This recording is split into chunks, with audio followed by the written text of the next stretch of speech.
الحمد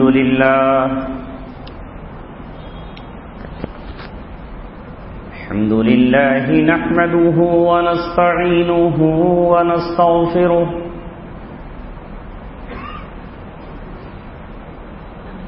ونؤمن به ونتوكل عليه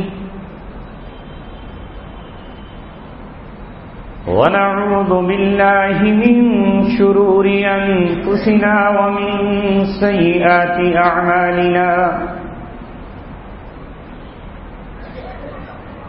من يهده الله فلا مضل له ومن يضلله فلا هادي له ونشهد أن لا إله إلا الله وحده لا شريك له ونشهد أن سيدنا محمدًا عبده ورسوله وصلى الله عليه وعلى آله وصحبه وسلم تسليمًا كثيرًا كثيرًا أما بعد قال الله تبارك وتعالى في كتابه الكريم محمد رسول الله والذين معه أشداء على الكفار رحماء بينهم تراهم ركعا سجدا يبتغون فضلا من الله ورضوانا سيماهم في وجوههم من أثر السجود ذلك مثلهم في التوراة ومثلهم في الإنجيل صدق الله العلي العظيم.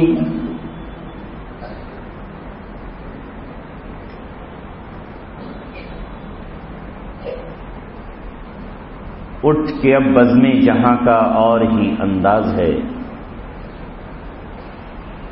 اٹھ کے اب بزم جہاں کا اور ہی انداز ہے، مشرق و مغرب میں تیرے دور کا آغاز ہے۔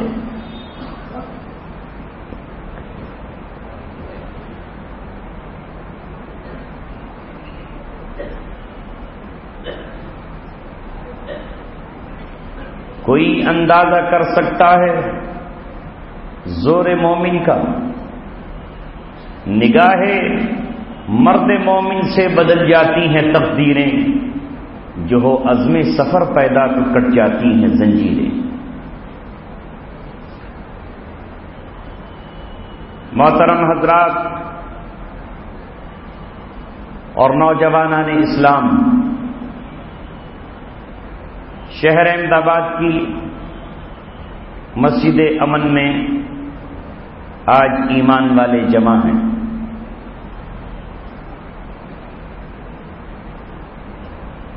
ستیزہ کار رہا ہے ازل سے تا امروز، چراغ مصطفی سے شرار بولہبی، ایمان و کفر کی کشمکش آج سے نہیں صدیوں سے اس زمین پہ جاری ہے۔ جب ہم نہ تھے تب بھی کفر و اسلام کے بیچ معرکہ لڑا جا رہا تھا، جبکہ آج ہم زمین پہ زندہ ہیں تو ہماری نظروں کے سامنے ایمان و کفر کے بیچ ایک جنگ بپا ہے اور پوری دنیا دو خیموں میں تقسیم ہو چکی ہے۔ جب ہم اس دنیا سے رخصت ہو جائیں گے تو ہمارے بعد بھی یہ کشمکش جاری رہے گی۔ فرق صرف اتنا ہے کہ مہرے بدل جائیں گے، نام بدل جائیں گے، فطرتیں کبھی نہیں بدلیں گی۔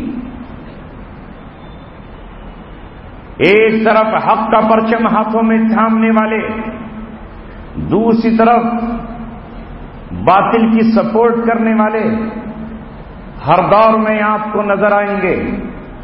ایک شیطان کی راہ میں اپنا خون بہانے والے اور ایک اللہ تبارک و تعالیٰ کے راستے میں اپنی جانیں لٹانے والے تاریخ کے ہر موڑ پر، دنیا کے ہر چوراہے پر آپ کو نظر آئیں گے۔ فیصلہ ہمیں کرنا ہے کہ ہمیں کدھر جانا ہے،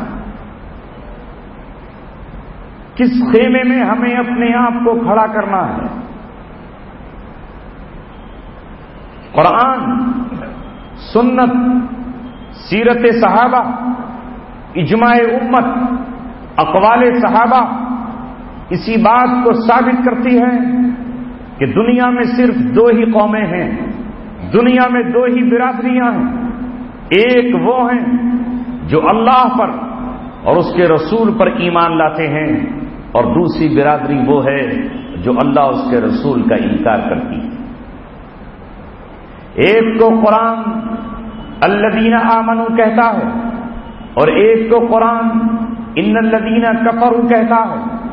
ایک کے لیے جنات تجری من تحتها الانہار کا وعدہ ہے، اور ایک کے لیے لہم عذاب علیم کی وعید ہے۔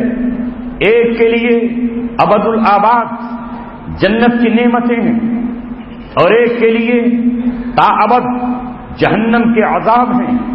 ایک ایمان والا ٹولہ ہے اور ایک ایمان کا منکر ٹولہ ہے۔ ان دونوں کے بیچ دیواریں کھچی ہوئی ہیں، ان دونوں کے بیچ کا کوئی راستہ نہیں ہے۔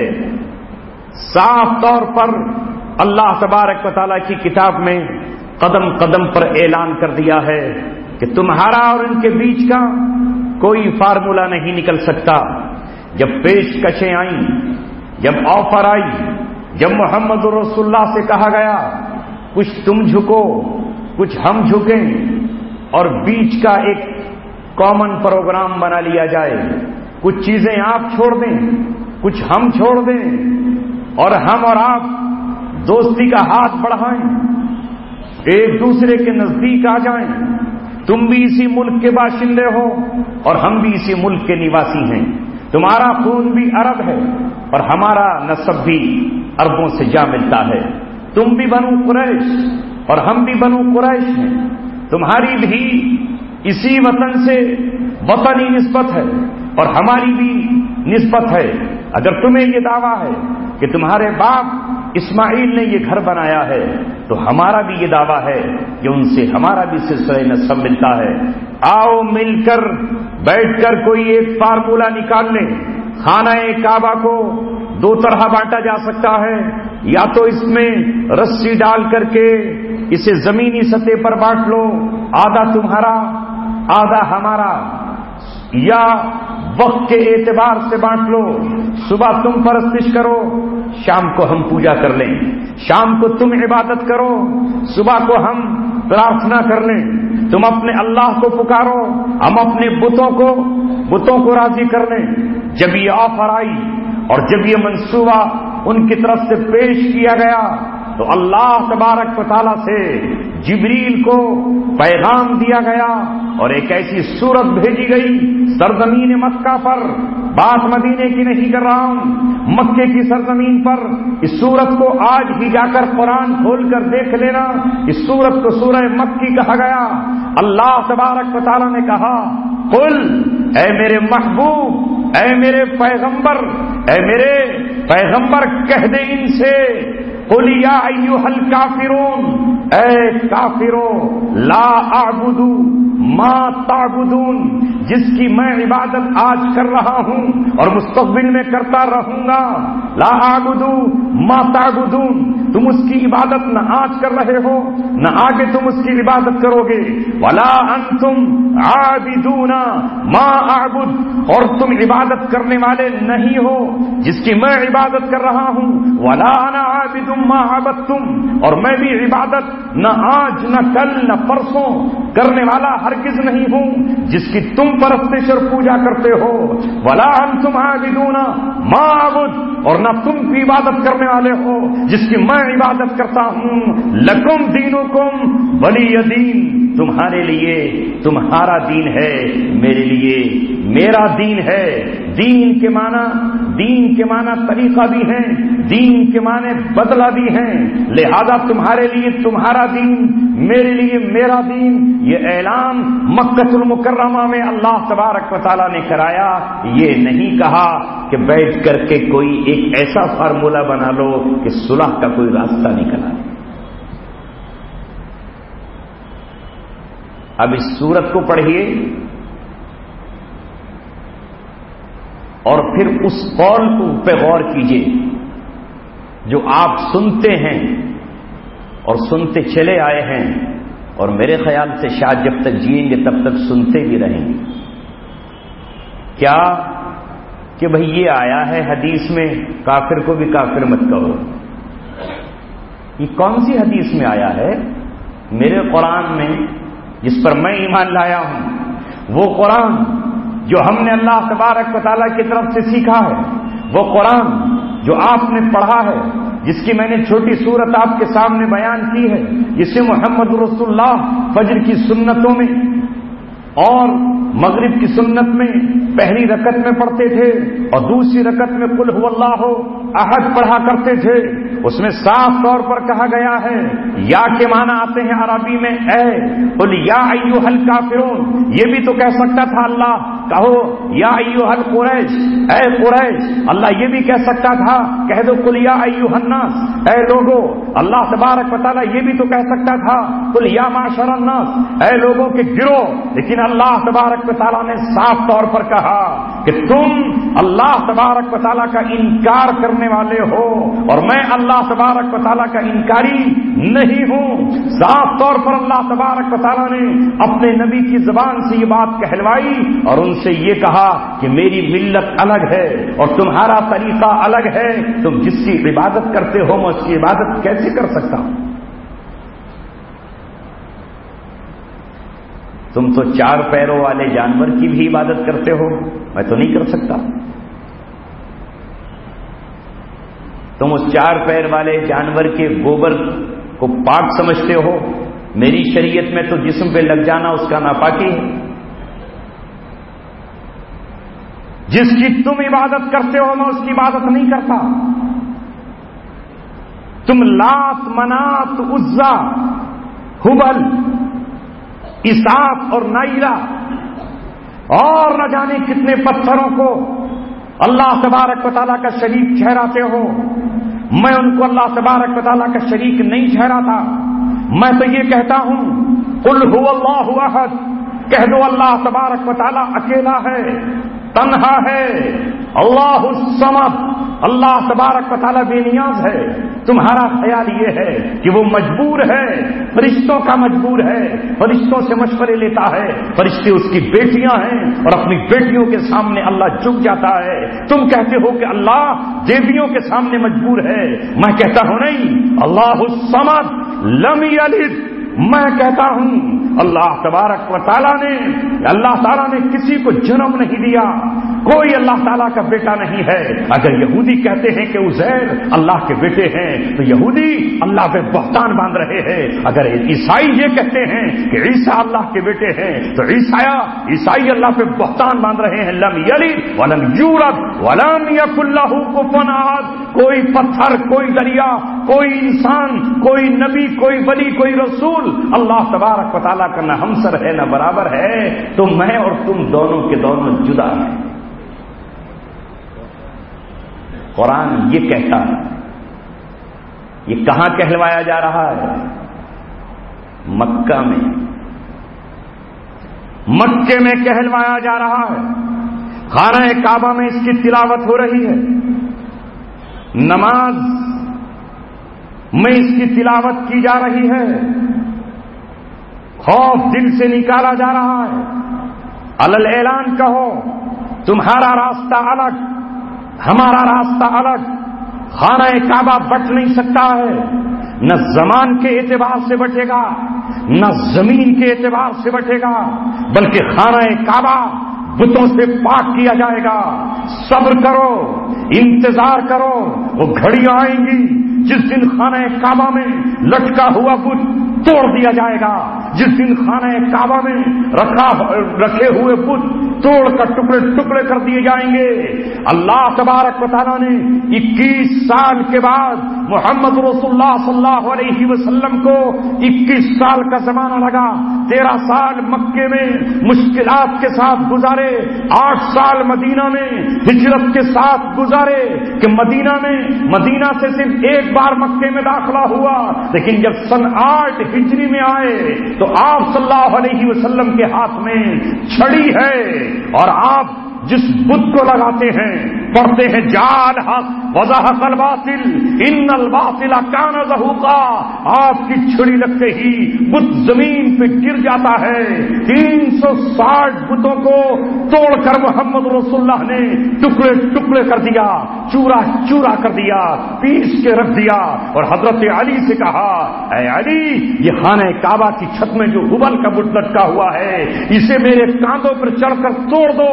حضرت علی نے کہا اللہ کے رسول، یہ تو گستاخی ہو جائے گی، یہ تو بے ادبی ہو جائے گی، میں آپ کے کاندھے پر چڑھوں، آپ میرے کاندھے پر سوار ہو جائیے، میں آپ کو اٹھاتا ہوں۔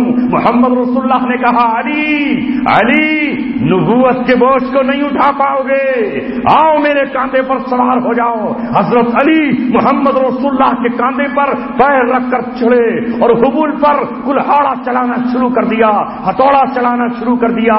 حضرت علی نے کہا رب دو جہاں کی قسم، جب میں محمد رسول اللہ کے کاندھے پر سوار ہوا تو مجھے ایسا لگتا تھا جیسے میں نے آسمان پر اور جو سوریا کو چھو لیا۔ یہ ہے قرآن، یہ ہے سیرت۔ مگر اب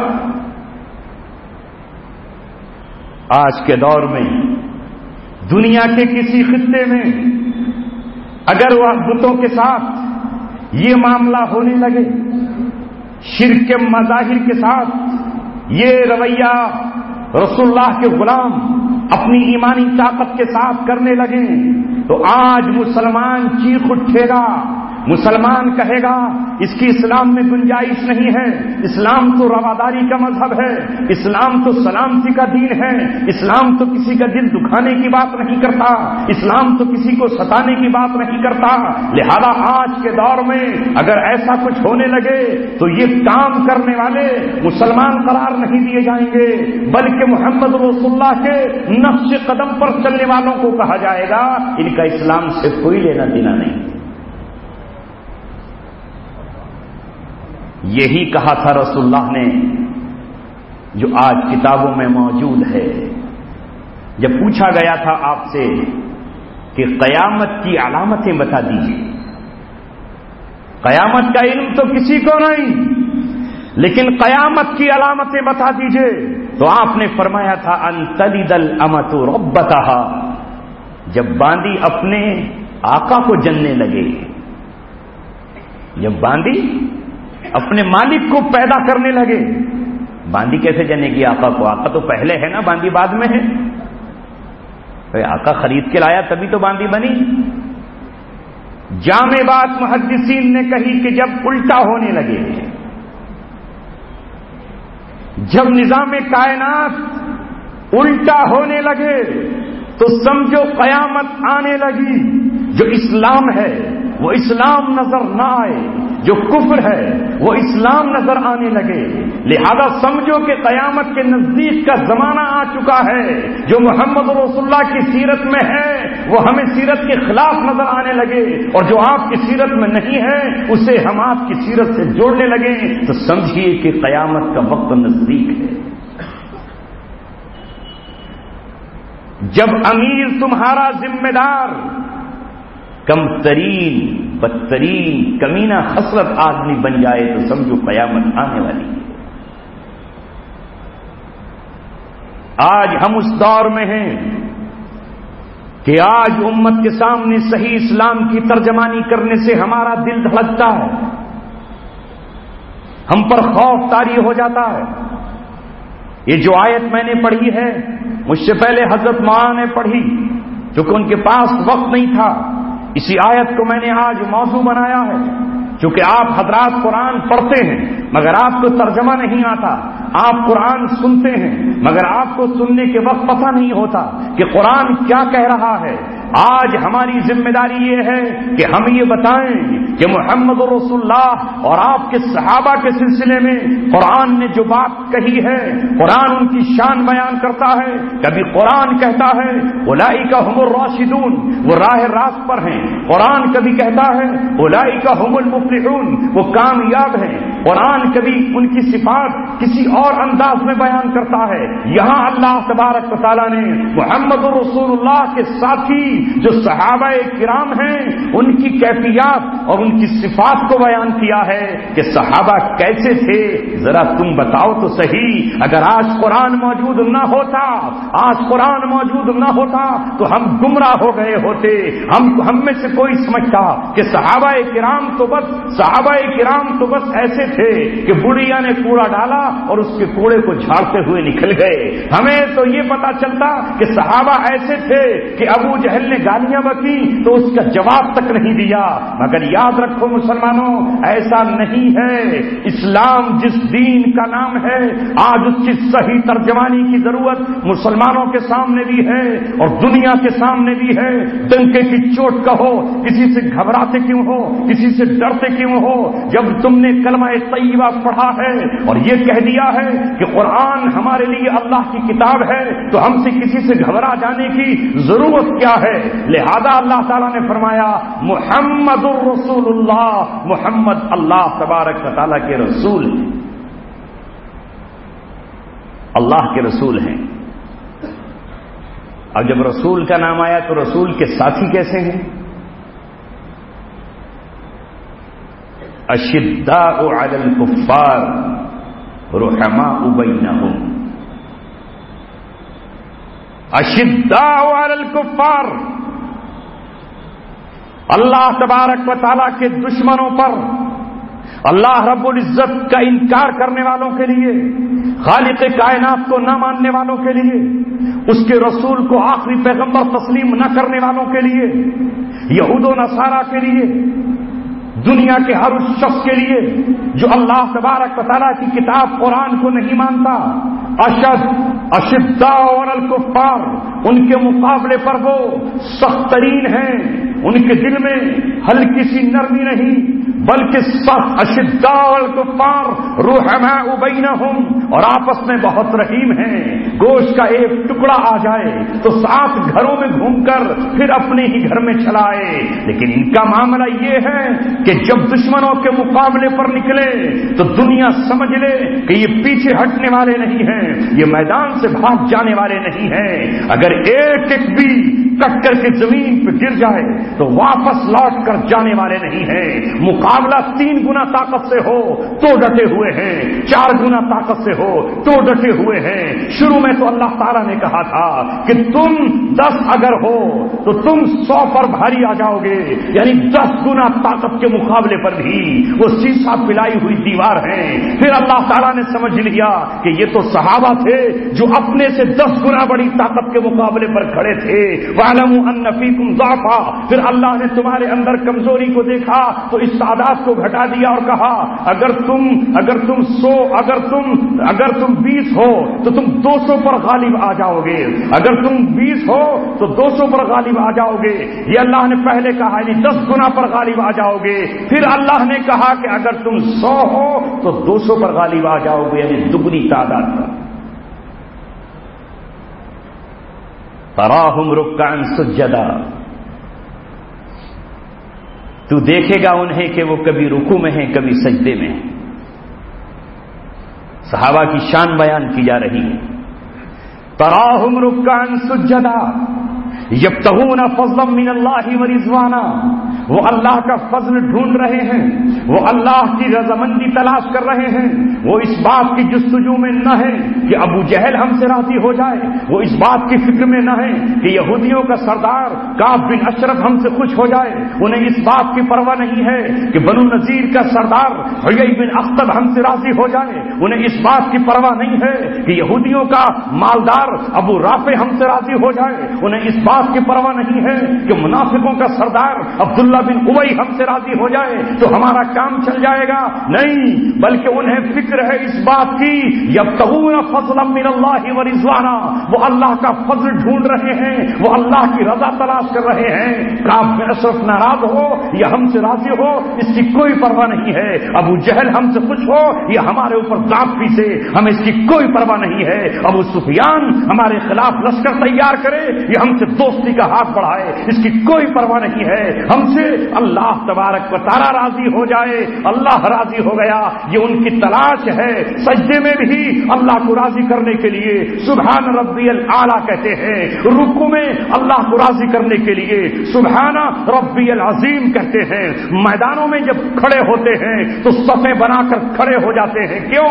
اللہ کی محبت کو ڈھونڈتے ہیں۔ اللہ اعلان کرتا ہے ان اللہ یحب الذین یقاتلون فی سبیلہ صفا کأنہم بنیان مرصوص، اللہ کے رسول کے چاہنے والے جب میدان جنگ میں نکلتے ہیں تو اس طرح کھڑے ہوتے ہیں جیسے سیسا پلائی ہوئی دیوار ہوتی ہے، جس طرح دیواریں چین سے کوئی سر ٹکرائے تو مر جائے گا، جس طرح دیواریں برلن سے کوئی اپنے آپ کو ٹکرائے تو ٹکڑے ٹکڑے ہو کے واپس لوٹ جائے گا، اتنے مضبوط کہ گھوڑے انہیں ہلا نہ سکیں، اتنے مضبوط کہ تیر ان کے جسموں سے پار نہ نکل سکیں، ایسی دیوار کہ کوئی سیلاب، کوئی طوفان، کوئی لشکر، کوئی غول انہیں پیچھے نہ ہٹا سکے۔ اور اگر ان سے یہ کہا جائے کہ تمہارے خلاف تو آج ساری قومیں اکٹھی ہو گئیں، سارے دل اکٹھے ہو گئے اور سب کے سب تمہیں مٹانے کے لیے اٹھ کھڑے ہوئے ہیں، وہ قبیلہ بھی تیاری کر رہا ہے، اس قبیلے نے گھوڑے روانہ کر دیے ہیں، اس قبیلے کے نوجوان خون میں انگلیاں ڈبو کر آ رہے ہیں، لہذا اب ان سے ڈر جاؤ۔ اللہ تعالیٰ فرماتا ہے جب ان سے کہا گیا ان الناس قد جمعوا لکم، تمہارے خلاف اکٹھے ہو رہے ہیں لوگ، تمہارے خلاف جمعیت آ رہی ہے، تمہارے خلاف لوگوں کے لشکر دل آ رہے ہیں، فزادہم ایمانا، اس خبر کو سن کر دل کانپے نہیں، دل تھرائے نہیں، قدم لڑکھڑائے نہیں، آنکھ میں آنسو نہیں آیا، دل پہ گھبراہٹ نہیں آئی، خوف طاری نہیں ہوا، فزادہم ایمانا، اس خبر کے بعد ان کا ایمان اور بڑھ گیا۔ زبان سے یہ نہیں کہا ہائے اب کیا ہوگا، موسیٰ علیہ السلام کی قوم کی طرح یہ نہیں کہا کہ سامنے سمندر ہے اور پیچھے فرعون کا لشکر ہے، انا لمدرکون، ہم تو پکڑ لیے گئے، بلکہ اعلان کیا حسبنا اللہ ونعم الوکیل، اللہ تبارک و تعالی کافی ہے اور بہترین کارساز ہے۔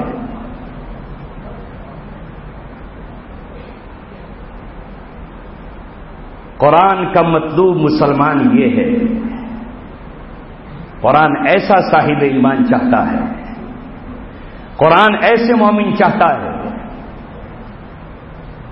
ایسے مومن اسے درکار نہیں ہے جو ذرا سا پتا کھڑکا تو بس اس کے بعد غیر اللہ کو راضی کرنے کے لیے نکل چلے۔ خدا را جلدی سے نکلو، کانفرنسیں کرو، جلسوں میں بلاؤ اور کو بھیا ہم تو آپ کے غلام ہیں، ہم اور آپ ایک ہی ماں باپ کی اولاد ہیں، تمہارے باپ بھی آدم، ہمارے باپ بھی آدم، تمہاری ماں بھی حوا، ہماری ماں بھی حوا، تم میں ہم میں کوئی فرق نہیں، خون تمہارا بھی لال، ہمارا بھی لال، تمہاری بھی دو آنکھیں، ہماری بھی دو آنکھیں، تم میں ہم میں کوئی فرق نہیں ہے۔ فرق کیسے نہیں ہے؟ ایک اللہ تبارک و تعالیٰ کی ذات میں شرک کرنے والا ہے اور ایک موحد ہے۔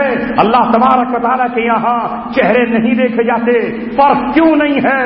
ایک طرف محمد رسول اللہ کا چچا حمزہ ہے اور دوسری طرف چچا ابو لہب ہے۔ حمزہ کے لیے سید الشہداء کا خطاب ہے اور ابو لہب کے لیے تبت یدا ابی لہب ما اغنا عنہ مالہ وما کسب ہے، اس کے لیے بھڑکتی ہوئی جہنم کی آگ ہے اور چچا حمزہ کے لیے مہکتی ہوئی جنت ہے۔ کیوں؟ چہرے کے اعتبار سے، خاندان و نسل و خون کے اعتبار سے تو دونوں ایک ہی باپ کے بیٹے ہیں۔ دور مت جاؤ، حوا تو بہت دور چلی گئی، یہاں تو عبد المطلب ہی کے دونوں بیٹے ہیں، یہاں تو عبد المطلب ہی کے دونوں بیٹے ہیں، یہ بھی نبی کا چچا ہے، وہ بھی نبی کا چچا ہے، لیکن یہ نبی پہ ایمان لایا ہے، یہ نبی کے ساتھ شانہ بشانہ کھڑا ہے، یہ نبی کے ساتھ اپنے جسم کے ٹکڑے کرا چکا ہے، وہ نبی کے خلاف پتھر پھینک رہا ہے، وہ اپنا مال نبی کے مقابلے پہ خرچ کر رہا ہے، وہ اپنے بھتیجے کو جھوٹا اور کذاب کہہ رہا ہے۔ قرآن نے دونوں کو برابر کہاں کہا؟ کہاں ہیں ہم؟ کہاں ہیں آج کے داعی؟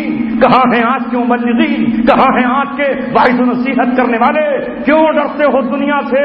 ڈنکے کی چوٹ کا ہو، ڈنکے کی چوٹ کا ہو، انا براء منکم، ہم تم سے بری ہیں، ہمارا تمہارا کوئی تعلق نہیں ہے، وبدا بیننا بینکم العداوہ، تمہارے اور ہمارے درمیان بغض ہے، عداوت ہے، حتی تؤمنوا باللہ، جب تک کہ تم اللہ تبارک و تعالیٰ پر ایمان نہیں لے آتے۔ تمہارا اور ہمارا رشتہ خون کا رشتہ نہیں ہے، تمہارا اور ہمارا رشتہ جب بنے گا کہ جب جب تم ایمان لے آؤ، اگر ایمان لاؤ گے تو ہمارے بھائی ہو، اور ایمان نہیں لائے تو تمہارے ہمارے درمیان ڈفرینس ہے، فرق ہے۔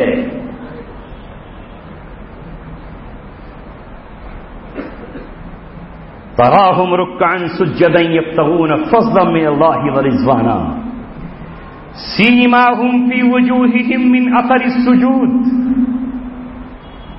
سجدوں کے نشانات ان کی پیشانیوں پر ہیں،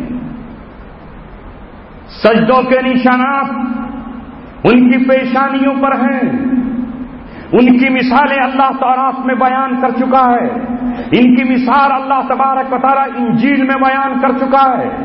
مثلهم فی التوراۃ ومثلهم فی الانجیل، مثال کیا ہے؟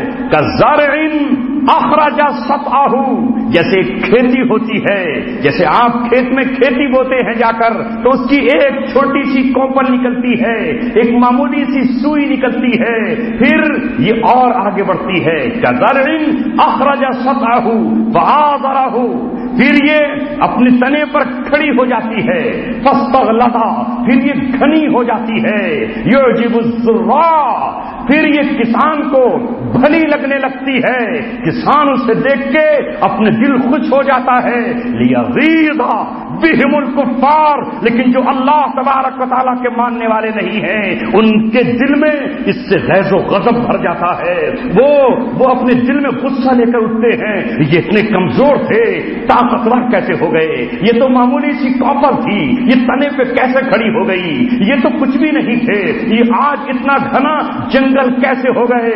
یہ اللہ نے صحابہ کی مثال بیان فرمائی کہ یہ مکہ میں بہت تھوڑے سے تھے، جب مدینہ میں آئے تو کمزوری کے عالم میں تھے، جب بدر میں معرکہ ہوا تو اللہ تعالیٰ نے قوت عطا فرمائی، احد میں معرکہ ہوا اور طاقتور ہوئے، احزاب میں معرکہ ہوا اور طاقتور ہوئے، صلح حدیبیہ ہوئی اور طاقتور ہوئے، لیغیظ بہم الکفار، یہاں تک کہ کافروں کے دل ان سے جل اٹھے۔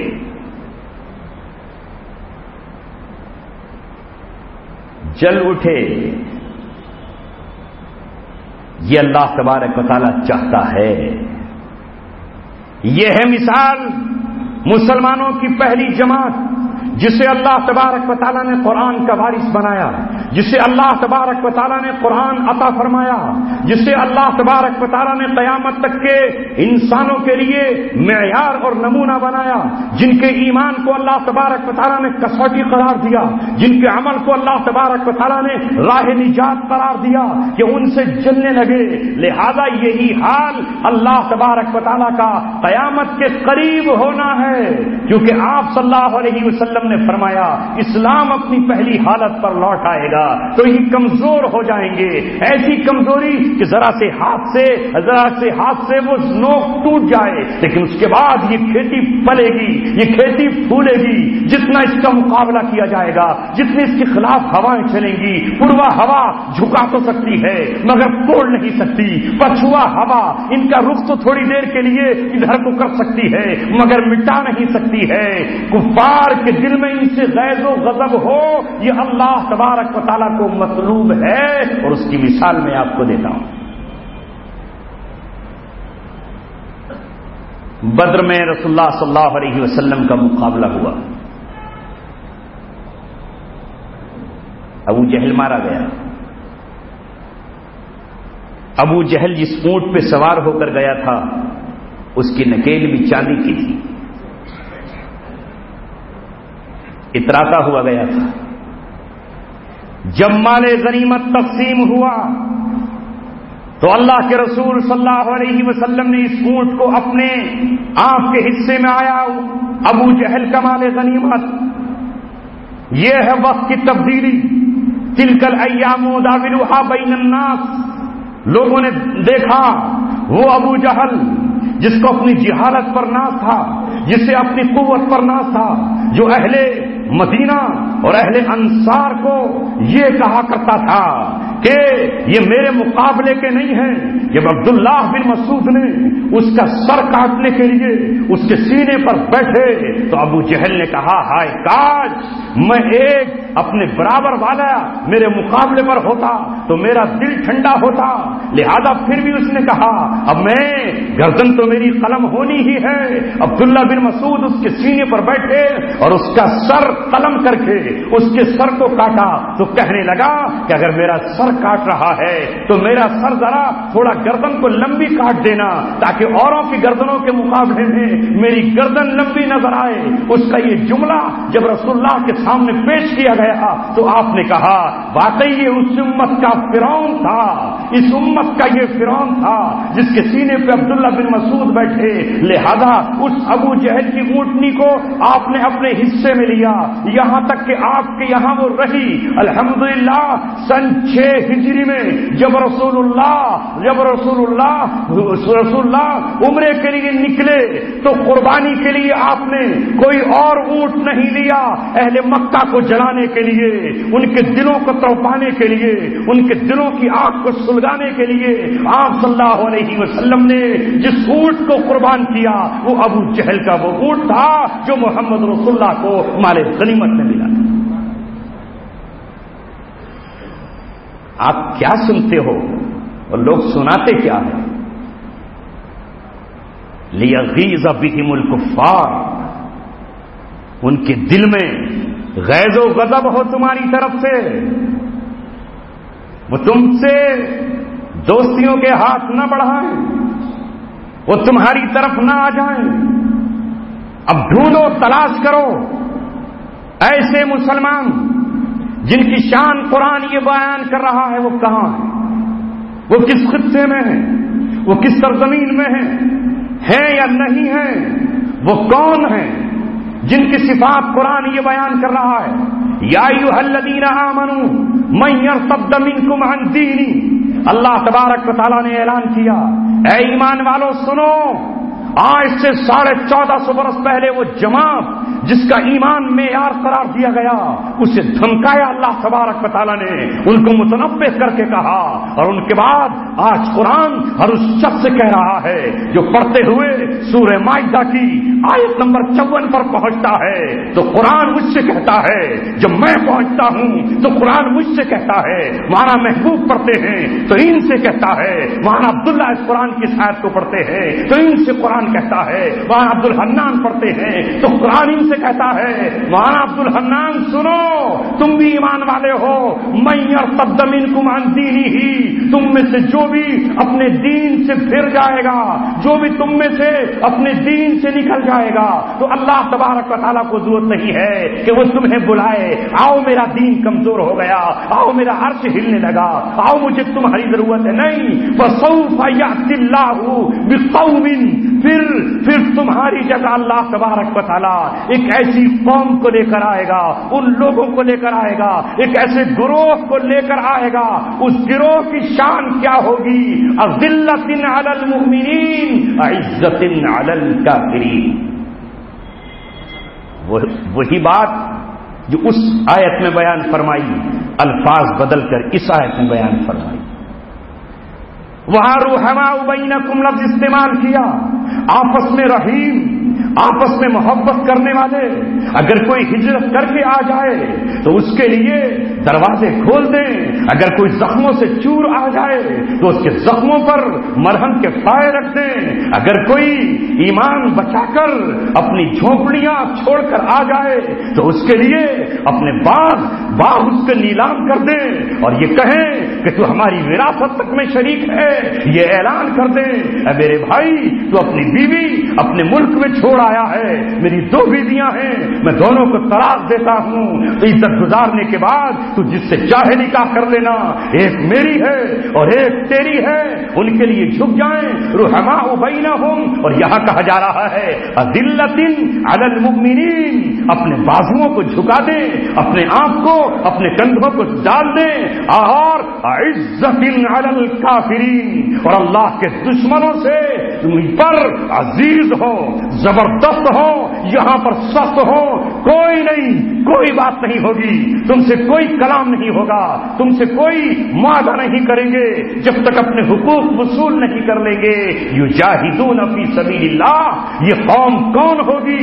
یہ اللہ تبارک و تعالیٰ کے راستے میں میدانوں کی طرف نکل کھڑی ہوگی، دشمنوں کی گردنوں کو ناپے گی، اور آگے اللہ تبارک و تعالیٰ نے فرمایا ملامت کرنے والے ان کی ملامت کریں گے، لیکن یہ ولا یخافون لومۃ لائم، ملامت کرنے والا ملامت کرتا رہے، میڈیا چیختا رہے، اخبار ان کے خلاف پروپیگنڈا کرتے رہے، مقررین ان کے خلاف لاوا اگلتے رہے، خطیب ان کے خلاف زہر اگلتے رہے، لکھنے والے قلمکار ان کی مخالفت میں لکھتے رہے، لا یخافون لومۃ لائم، انہیں ملامت کرنے والے کی ملامت کی کوئی پرواہ نہیں ہوگی، کیونکہ ان کی شان پہلے بیان کر دی گئی ہے، یحبہم ویحبونہ، اللہ ان سے محبت کرتا ہوگا اور یہ اللہ سے محبت کرتے ہوں۔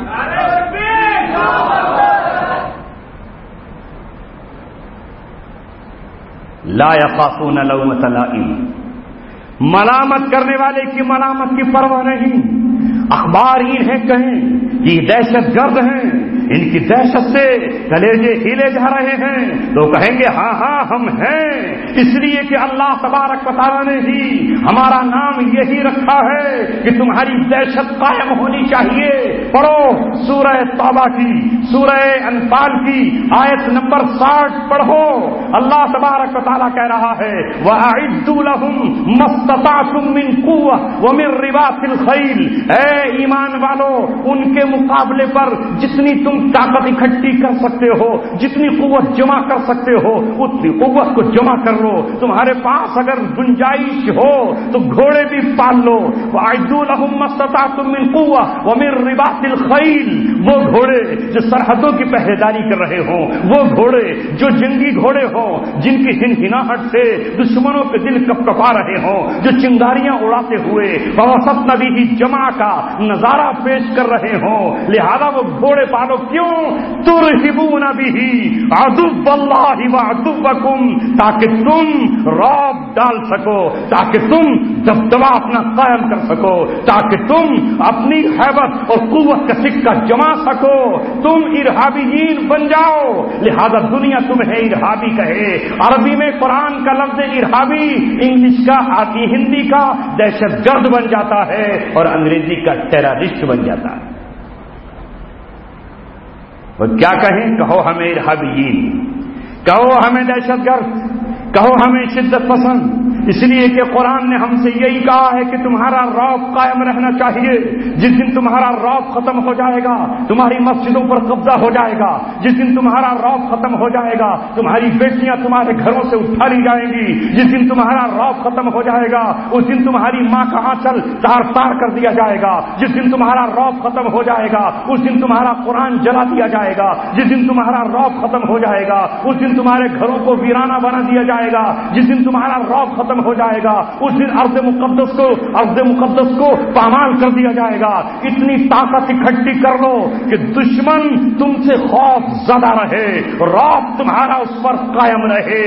جب سانپ پر تمہارا رعب ہوتا ہے تو وہ تمہاری آہٹ سن کے بھاگ جاتا ہے، تمہارے قدموں کی چمک سن کے بھاگ جاتا ہے، لہذا تمہارا ایسا رعب ہو، یہ رعب ہی امن قائم کرے گا تاکہ کوئی کسی مظلوم کے سر پہ تلوار نہ رکھ سکے۔ لا یخافون لومۃ لائم، کچھ بھی کہتے رہو، انہیں تو قرآن کی پرواہ ہوگی۔ قرآن ان سے کہہ رہا ہے کہ جب تمہارا ان سے مقابلہ ہو جائے تو پھر تم ایسی سزا دو فشرد بہم من خلفہم، یہ قرآن کے الفاظ ہیں فشرد بہم من خلفہم، ایسی سزا کی جو ان کے پیچھے ہیں وہ دہل جائیں، وہ بکھر جائیں اور سمجھ جائیں کہ مسلمانوں سے مقابلہ کرنا کوئی آسان نہیں ہے۔ یہ وہ قوم ہے جو پہلے اعلان کرتی ہے ہمارے مقابلے پر مت آؤ، ہم امن کے پیغام پر ہیں، ہم سلامتی کی بات کرنے والے ہیں، ہم ناحق کسی کا خون بہانے والے نہیں ہیں۔ لیکن اگر تم سلامتی کی زبان نہیں سمجھتے، امن کے پیغام کو تم نہیں سمجھتے، امن کے پھولوں کو تم کچلنا چاہتے ہو، تو پھر یہ بھی یاد رکھنا کہ ہم محمد رسول اللہ کے غلام ہیں۔ محمد رسول اللہ کے اوپر جب چڑھائی کر کے کوئی آیا تو آپ صلی اللہ علیہ وسلم نے اس کے سامنے ہاتھ نہیں جوڑے، اس کے سامنے رحم کی درخواست نہیں رکھی، محمد رسول اللہ نے اس سے زندگی کی بھیک نہیں مانگی، محمد رسول اللہ نے اس سے عہد و پیمان نہیں کیا، بلکہ 313 اپنے صحابہ کو مورچوں پر بٹھا کر اللہ تبارک و تعالیٰ سے کہا اے میرے مولا یہ 313 تھے جن کو میں نکال کر میدان بدر میں لے آیا ہوں، سب کے ہاتھ ننگے ہیں، سب کے سر کھلے ہوئے ہیں، نہ کسی کے سر پہ جنگی ٹوپی ہے، نہ کسی کے سینے پہ زرہ ہے، نہ کسی کے ہاتھ میں تلوار ہے، 6 بندے ہیں جن کے ہاتھوں میں تلوار ہے، باقی سب کے سب خالی ہاتھ ہیں، کچھ بھی تو نہیں ہے، لیکن اے مولا ایمان کی وہ قوت ان کے اندر میں نے پیدا کر دی ہے کہ تو نے ابھی تقریریں سنی ہیں، انہوں نے ابھی اعلان کیا ہے انا نقاتل عن یمینک وعن شمالک، ہم آپ کے دائیں بھی لڑیں گے، ہم آپ کے بائیں بھی لڑیں گے، وعن امامک وعن خلفک، ہم آپ کے پیچھے بھی لڑیں گے اور آپ کے ساتھ اور آپ کے آگے بھی لڑیں گے۔ اے محمد رسول اللہ یہ تو بدر کا میدان ہے جو چند کلومیٹر کے فاصلے پر ہے، اگر دنیا کے آخری کنارے بیت الغماس تک کہیں گے ہم سے کہ وہاں تک چلنا ہے تو اللہ کے رسول مدینے کے انصار آپ کے ساتھ چلنے کے لیے تیار ہیں۔ اب ہے میرے مولا یہ تنہا نکل تو آئے ہیں، یہ خالی ہاتھ کھڑے تو ہو گئے ہیں، اب بچانا یا ہلاک کرنا تیرا اختیار ہے، تو چاہے تو بچا لے اور تو چاہے تو انہیں خاک و خون میں تڑپا دے، مگر اے میرے مولا تو ہی بتا اگر یہ 313 جن میں بھی شامل ہوں آج تڑپ کے مر جاتے ہیں تو ہی بتا عزا کو کون توڑے گا، تو ہی بتا منات پر کون ہتھوڑا چلائے گا، تو ہی بتا پھر مسجد نبوی میں اللہ اکبر کی صدائیں کون لگائے گا، پھر تو ہی بتا کہ روئے زمین کو شرک و کفر سے کون پاک کرے گا۔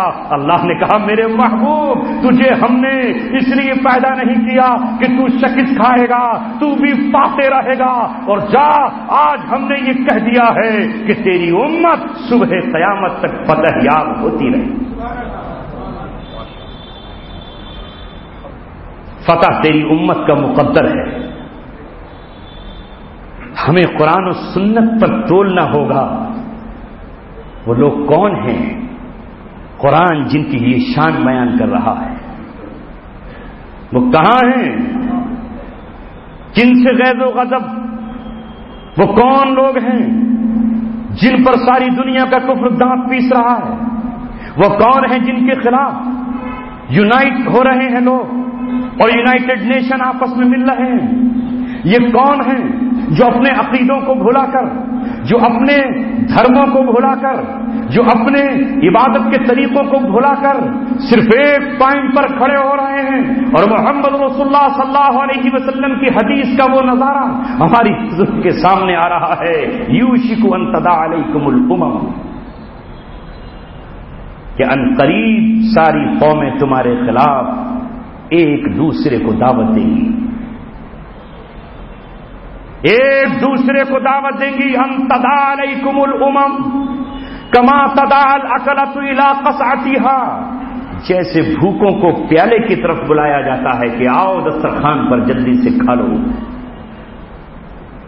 تمہیں چبانے کے لیے، تمہارا خون پینے کے لیے، تمہاری لاشوں کو جلانے کے لیے، تمہارے بچوں کو آگ میں بھون کر کھانے کے لیے، تمہاری عورتوں کی عصمتوں کو لوٹنے کے لیے ایک دوسرے کو دعوت دی جائے گی۔ میں آج آ رہا ہوں، تم 26 تاریخ میں آ جانا، میں آج یہاں جا رہا ہوں، تم فلاں شہر میں آ جانا، اور ان کا عقیدہ الگ، ان کا دھرم الگ، لیکن کفر کے نام پر ایک ملت ایک، کس کے خلاف؟ ان مسلمانوں کے خلاف کہ جنہوں نے جاہلیت کی رسموں کو توڑ کر اللہ تبارک و تعالیٰ کی کتاب کو سینے سے لگایا، اللہ تبارک و تعالیٰ سے نصرتیں مانگی، اللہ تبارک و تعالیٰ سے مدد مانگی، اللہ نے ان کے قدموں کو جما دیا، انہوں نے قرآن طاقوں سے باہر نکالا اور سینوں پہ سجا دیا، اور اس کے بعد اسے اٹھا کر انسانی دستور جس عدالت میں رکھے ہوئے تھے ان دستوروں کو جلا دیا اور وہاں جج کے سامنے قرآن رکھ دیا، اور قاضی صاحب سے کہا جج صاحب اس قرآن کو سامنے رکھ کر فیصلہ کرنا، اب یہ قرآن بتائے گا کہ اس کی سزا کیا ہے، اب قرآن سے فیصلہ کرنا، شہادتیں کس کے پاس ہیں، کون ظالم ہے، کون مظلوم ہے، کون زانی ہے، کون زناکار ہے، وہ سزا مت لگانا جو انگریز نے اپنے ہاتھ سے لکھی ہے، بلکہ وہ سزا اس پہ لگانا جو عرش اعظم پر اللہ تبارک و تعالیٰ نے لوح محفوظ میں لکھی ہے، چاہے دنیا اس پر کتنی ہی کڑوی کشیلی باتیں کیوں نہ کہے، کسی کی پرواہ نہیں ہے، لہذا اس کے خلاف دنیا اکٹھی ہوئی اور اکٹھی ہو رہی ہے۔ اب نسلیں دوڑاؤ کہ یہ جتھے کیوں جمع ہو رہے ہیں اور کس کے خلاف ہو رہے ہیں، وہ لشکر کہاں ہے، وہ قوم کہاں ہے، بنیاد کیا ہے؟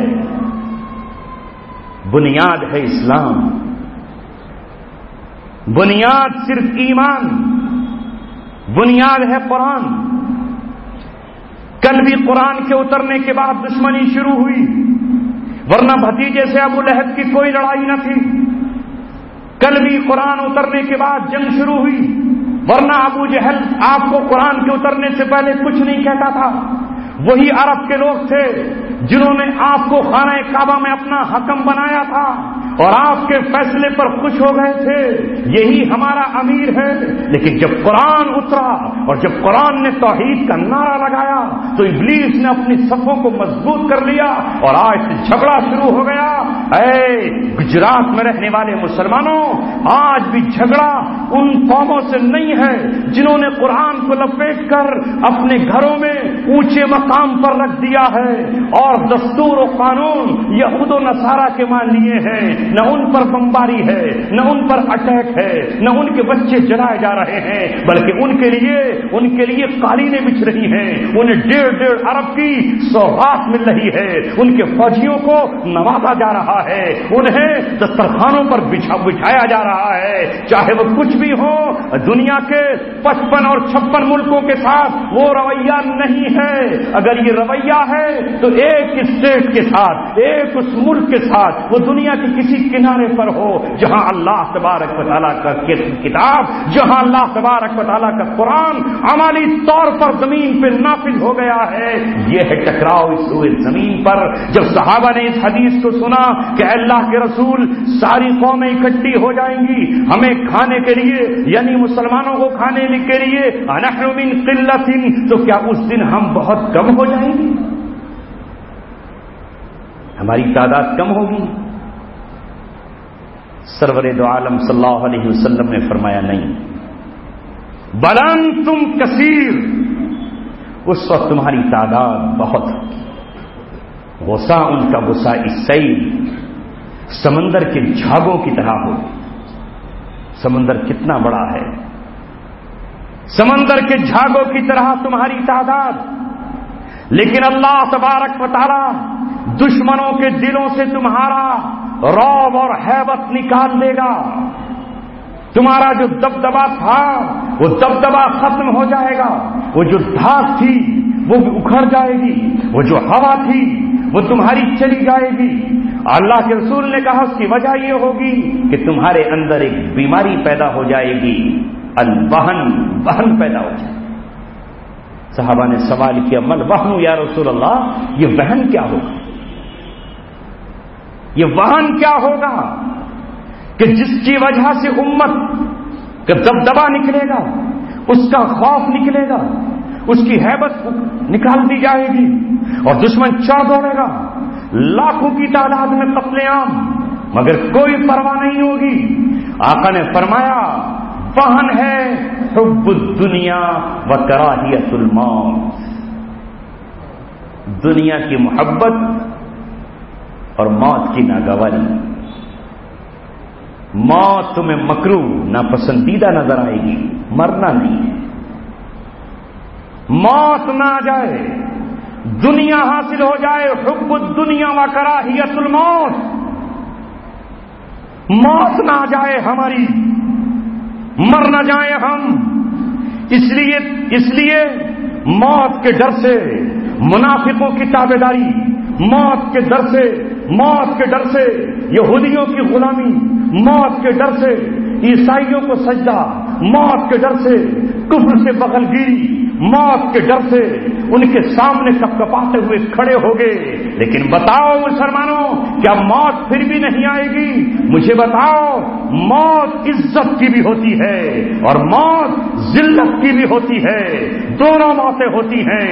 ایک موت وہ ہوتی ہے کرے جس پہ زمانہ افسوس، ورنہ یوں تو آتے ہیں سبھی مرنے کے لیے۔ موت اس کی ہے کرے جس پہ زمانہ افسوس، یوں تو آتے ہیں سبھی مرنے کے لیے۔ 3 دن پہلے میں نے اسی طرح کی 2 موتوں کا تذکرہ سرزمین دہرادون اترانچل میں کیا اور ان الفاظوں کو دہرائے دیتا ہوں۔ سعودی عرب کے شاہ عبداللہ کو 20 سال حکمرانی ملی۔ شاہ فہد کی موت کے بعد ان کے حصے میں حکومت آئی، تاج آیا، تخت آیا، بادشاہت آئی، یہاں تک کہ مکہ اور مدینہ کی سالیت آئی، مگر یہ بھی اپنے پرانے بھائیوں کی طرح، اپنے پچھلے خاندان کی طرح یہود و نصارہ کا استقبال کرتے رہے۔ کبھی باراک اوباما کو شراب کی جام پیش کیے، کبھی اس کو لڑکیوں کے تحفے عطا کیے، اور کبھی اس کے گلے میں صلیب اور قراص سونے کی بنا کر ڈال دی، کبھی اپنی بیٹی کو ایسا ٹوائلٹ دیا جو سونے کا بنا ہوا تھا۔ یہود و نصارہ ان کی سرزمین پر دندناتے رہے، مگر یہ گھبراتے رہے۔ وہ اس پاک سرزمین پر جو انبیاء کی سرزمین ہے، جس کے نیچے لاکھوں صحابہ دفن ہیں، جس کے نیچے ہزاروں اور لاکھوں انبیاء دفن ہیں، وہ سرزمین جس نے نہ جانے کتنی مرتبہ جبریل کے پیروں کو سلامی دی ہے، وہ سرزمین جہاں محمد رسول اللہ آرام فرما ہے، وہ سرزمین جس پر طواف ملائکۃ اللہ کر رہے ہیں، جہاں خانہ کعبہ قائم ہے، اس سرزمین میں آپ ریاض نکل جائیے تو وہاں یہودی موجود، آپ خبر میں چلے جائیے تو عیسائیوں کے اڈے، آپ طائف میں چلے جائیے تو عیسائیوں کے اڈے۔ یہاں تک دوستی نہیں بھائی کہ شیخ حذیفی نے 1999 میں مسجد نبوی کے ممبر پر کھڑے ہو کر جب یہ کہہ دیا کہ ہماری عیسائیوں سے کیا دوستی ہو سکتی ہے، اللہ قرآن میں کہتا ہے لا تتخذوا اليهود والنصارى اولیاء، یہود و نصارہ کو اے ایمان والو دوست نہ بناؤ۔ جب قرآن نے یہ کہہ دیا وَمَن يَتَوَلَّهُم مِّنكُمْ فَإِنَّهُ مِنْهُمْ، جو ان سے دوستی کرے وہ انہی سے ہے، ہمارا ان سے کیا تعلق ہو سکتا ہے؟ ہم ایک اللہ کو مانتے ہیں، یہ ثالث الثلاثہ کہتے ہیں، یہ اللہ کے 3 ٹکڑے کرتے ہیں، ایک ٹکڑا ہے جبرائیل، دوسرا ٹکڑا ہے حضرت عیسیٰ علیہ السلام، اور تیسرا ٹکڑا ہے خود اللہ تبارک و تعالیٰ کی ذات۔ یہ 3 ٹکڑے ملا کر اللہ بناتے ہیں، ان سے ہماری کیا دوستی ہو سکتی ہے؟ ابھی نماز جمعہ پڑھا کر امام حذیفی نے قدم محراب سے باہر نکالے ہیں کہ ان کی خفیہ ایجنسی نے ان کو گرفتار کر لیا، جیل کے اندر انہیں ٹھونس دیا گیا۔ شیخ راشد کو آج تک جیل میں رکھا گیا۔ ان کا جرم یہ تھا کہ جب ڈنمارک نے محمد رسول اللہ کے کارٹون بنائے تو شیخ راشد تڑپ اٹھے اور انہوں نے میسج کے ذریعے یہ کہا کہ ہم ریاض میں پہنچ کر ڈنمارک ایمبیسی کے خلاف صرف ایک دھرنا دیں گے۔ ان کو راستے میں پولیس لگا دی گئی، چپے چپے پر فورس لگا دی گئی، اور مسجد نبوی میں جب پہنچے تو ایک خطیب مسلمانوں کو روک رہا تھا۔ جب شیخ راشد پہنچے انہوں نے تقریر کرنا شروع کی تو ان کے نمائندے پہنچے اور ان کے ہاتھوں میں ہتھکڑیاں لگا کر آج تک جیل کی سلاخوں کے پیچھے ہیں۔ اللہ تبارک و تعالیٰ ان کو آزادی عطا فرمائے، ان کو آزادی عطا فرمائے۔ یہ زندگی گزری، 20 سال کیا ہوتے ہیں، 20 سال گزر گئے، یہاں تک کہ جب آخری لمحہ آیا تو اب بھی توبہ نہ کی، جب ساری دنیا کے کلیجوں نے ٹھنڈک محسوس کی اور سرزمین شام سے ادلب سے لے کے دیالہ تک جب محمد کے شیروں نے اللہ کے غلاموں لوگوں نے اللہ کو راضی کرنے کے لیے وہ حکم جو 90 سال سے ٹوٹا ہوا تھا، مسلمان بن خلیفہ کی زندگی گزار رہے تھے، مسلمانوں کا کوئی امیر نہیں تھا، مسلمانوں کا کوئی خلیفہ نہیں تھا، مسلمانوں کی گردنوں پر قیادت کا کوئی پٹا نہیں تھا، اور رسول اللہ کے حکم کے مطابق کہ مما تھا ولیس فی عنقہ بیعۃ ماتمیۃ الجاہلیہ، جو اس حال میں مرا کہ اس کی گردن میں امیر کی بیعت نہیں ہے تو وہ جاہلیت کی موت مرا، اس خوف سے ڈر کر کہ ہم 90 سال سے امت جاہلیت کی موت مر رہی ہے، ہمارا کوئی امیر نہیں۔ جب اعلان کیا گیا اے لوگوں اب خلافت کا اعلان کر دیا گیا ہے تو سب سے زیادہ اسے پریشانی ہوئی، اور اس نے کہا کہ یہ خلیفہ کہاں سے آ گیا۔ یورپ کے تمام وزیر خارجہ کو بلا لیا، اقوام متحدہ کو بلا لیا، اور امریکہ سے کہا مٹا ڈالو انہیں، ہماری دولت تمہارے قدموں میں نچھاور ہے، ہم اپنے پائلٹ دیں گے، اور سارے عرب کولیشن کو جمع کر لیا، برساؤ برساؤ ان پر آگ، نمرود کی آگ کی طرح ان پر شعلے برساؤ اصحاب اخدود کی طرح۔ لیکن اللہ تبارک و تعالیٰ نے کہا کہ تو انہیں کیا ختم کر پائے گا، تو جنہیں مٹانے کے لیے چلا ہے ان کی زندگی ہم نے لکھ رکھی ہے، موت کا وقت آیا اور اللہ تبارک و تعالیٰ کے فرشتوں نے اسے پکڑ لیا۔ اللہ تبارک و تعالیٰ نے جن کو مٹانے چلا تھا وہ آج بھی الحمدللہ دندنا رہے ہیں، وہ آج بھی کھڑے ہیں، وہ آج بھی میدانوں میں ڈٹے ہوئے ہیں، اور وہ آج بھی یہ کہہ رہے ہیں وَمَن نَّصْرُ إِلَّا مِنْ عِندِ اللَّهِ، مدد تو اللہ تبارک و تعالیٰ کی طرف سے آئی۔ ایک یہ موت ہوئی، کیا لکھا ایک صاحب نے، اللہ اکبر، قلم کا حق ادا کر دیا۔ یہ پہلا بادشاہ ہے جس کی موت پر مسلمانوں کی زبان سے انا للہ و انا الیہ راجعون بھی نہ نکلا، اور ایک اس کے مقابل 2006 31 دسمبر جمعے کا دن حج اکبر عید الاضحیٰ، پھانسی کے پھندے پر جب صدام حسین کو لایا گیا، اللہ اکبر، وہ کوئی عالم اور ولی نہ تھا مگر امت کے کلیجے تڑپ رہے تھے، لوگ ایسے رو رہے تھے جیسے ان کا باپ ان سے چھن گیا ہو، وہ اس طرح تڑپ رہے تھے جیسے ان کا سرپرست روٹ گیا ہو، مجھ پر کپ کپی طاری ہو گئی، مگر وہ کس شان سے آیا، اس شان کے ساتھ آیا، دنیا کے طاغوت سن لو، اور اے عرب حکمران تم بھی دیکھ لو، اور اے دنیا کے ظالموں تم بھی دیکھو، ہماری تاریخ یہی ہے کہ ہم مسکراتے ہوئے پھانسی کے پھندوں پر چلے جاتے ہیں، تمنا کی کہ میرے ہاتھ میں قرآن دے دینا، قرآن پڑھتا ہوا جاؤں گا، ہاتھ بندھے ہوئے ہیں، جب گلے میں پھندا پڑا تو اسے چوم لیا، اور چوم کر کہا ہم اس قابل کہاں تھے کہ ہماری گردن میں تو آ جاتا، ارے ہم اس لائق کہاں تھے کہ ہمیں حضرت خباب جیسی موت مل جاتی، ہم اس کے قابل کہاں تھے، دلا خوش ہو اگر ہے تو نشانہ جور بیجا کا، یہ کیا کم ہے کہ تجھ کو مستحق امتحان پایا۔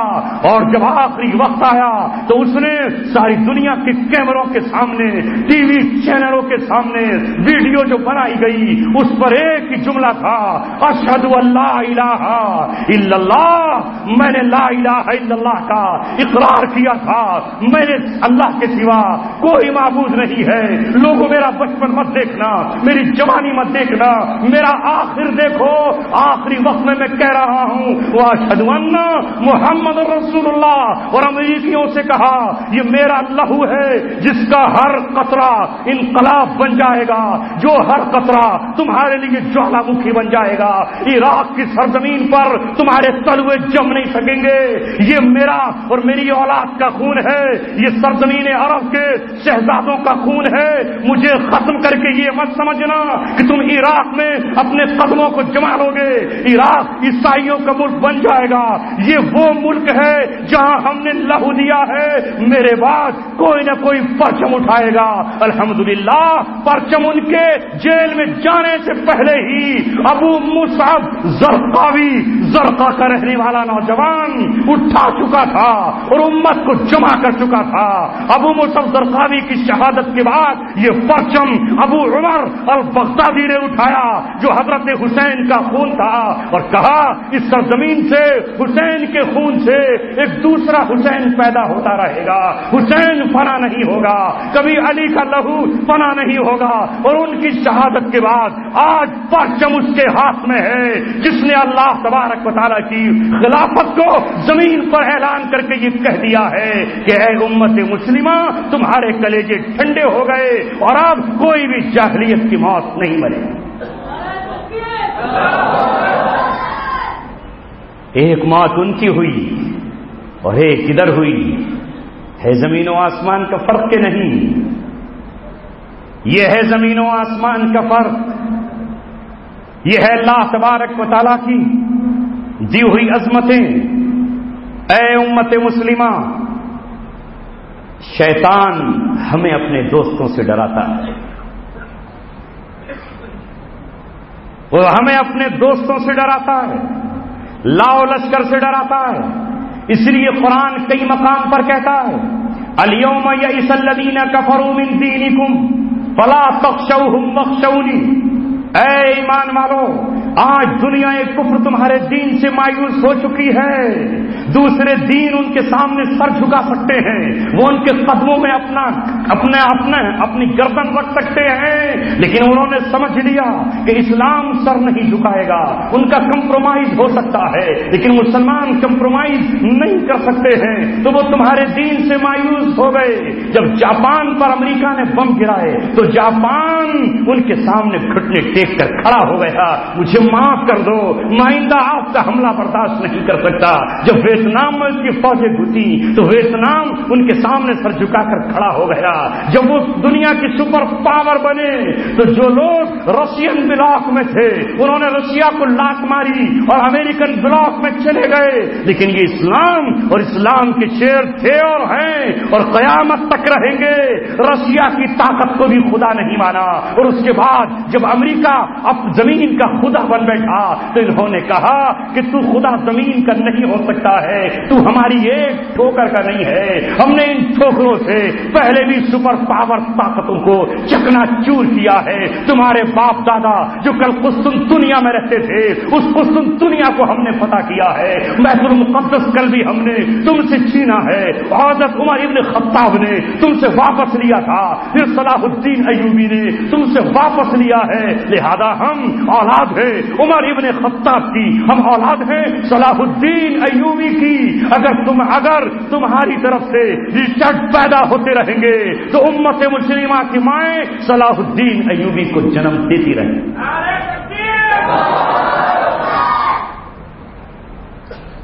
دنیا کو ہے پھر مار کے روح و بدن پیش. 100 سال پہلے علامہ اقبال نے کہی ہوگی یہ بات، یا 90 سال پہلے. دنیا کو ہے پھر مار کے روح و بدن پیش، تہذیب نے پھر اپنے درندوں کو ابھارا. مگر ہمارے آج کے ان لوگوں کو جنہیں اپنی رہنمائی کا دعویٰ ہے، جنہیں یہ دعویٰ ہے کہ وہ اس امت کی انگلی پکڑ کر اسے راہ ہدایت دکھا رہے ہیں، وہ انہیں یہ درندے نظر نہیں آتے. 16 لاکھ معصوم بچے سرزمین عراق پر شہید ہوئے، یہ نظر نہیں آتے. اگست سے لے کر کے آج تک 62 ملک روزانہ فضائی حملے کر رہے ہیں جن میں ہزاروں ٹن بارود گر رہا ہے. اور وہ کن پر؟ ان معصوم بچوں پر جو ماؤں کی پیٹ میں ہیں، ان نونہالوں پر جو کھلونا کھیلنے کے لائق ہیں. اے ہندوستان میں رہنے والے مسلمانوں، اگر تمہیں درد نہیں آتا تو کبھی اپنے معصوم بچے کی طرف دیکھا کرو. ان کے معصوم بچے ان کی گودوں میں ہیں. کبھی آپ نے ان درندوں کو درندہ نہیں کہا، ان ظالموں کو ظالم نہیں کہا. اہل عراق کا قصور کیا تھا؟ اہل عراق کا جرم کیا تھا؟ اہل عراق نے کسی کا کیا بگاڑا تھا، اہل عراق نے کس کس سرحدوں میں اپنا قدم رکھا تھا، یہ درندے نظر نہیں آتے. یہ بشر الاسد جو شام کا حکمراں بنا بیٹھا ہے، جس نے 2.5 لاکھ ان کے کہنے کے مطابق 4 لاکھ ان مسلمانوں کا اور معصوم بچوں کا قتل کیا ہے، کبھی بیرل بموں سے، کبھی فاسفورس بموں سے، کبھی کارپیٹ بموں سے. روزانہ لاشیں ہیں کہ تڑپ رہی ہیں، جسم ہیں کہ پھٹے پڑے ہیں، کلیجے ہیں کہ سینوں سے باہر نکلے پڑے ہیں، بھیجے ہیں کہ دماغ سے باہر نکلے پڑے ہیں. یہ درندہ نظر نہیں آتا. اگر قصاص کے طور پر چند قیدیوں کے سر امت مسلمہ کے وہ دیوانے جنہوں نے پوری امت کے لہو کو سمندروں میں بہتے ہوئے دیکھا ہے، جنہوں نے اپنے سامنے اپنے گھروں کو اجڑتے ہوئے دیکھا ہے، جنہوں نے مسجدوں کو مسمار ہوتے ہوئے دیکھا ہے، اگر انہوں نے قصاصاً انتقاماً چند گلوں کو کاٹ دیا تو آپے سے باہر ہو گئے. کون؟ یہ مسلمان، یہ داعین، یہ اپنے آپ کو حکمرانوں کے قریب کرنے والے کہہ رہے ہیں. ان کا اسلام سے کوئی تعلق نہیں ہے، انہی کا تو اسلام سے تعلق ہے جنہوں نے بدر و حنین کی یاد کو تازہ کیا.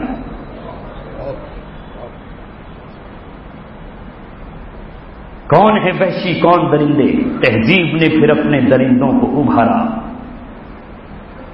اللہ کو پامرزی مومن پہ بھروسہ، ابلیس کو یورپ کی مشینوں کا سہارا.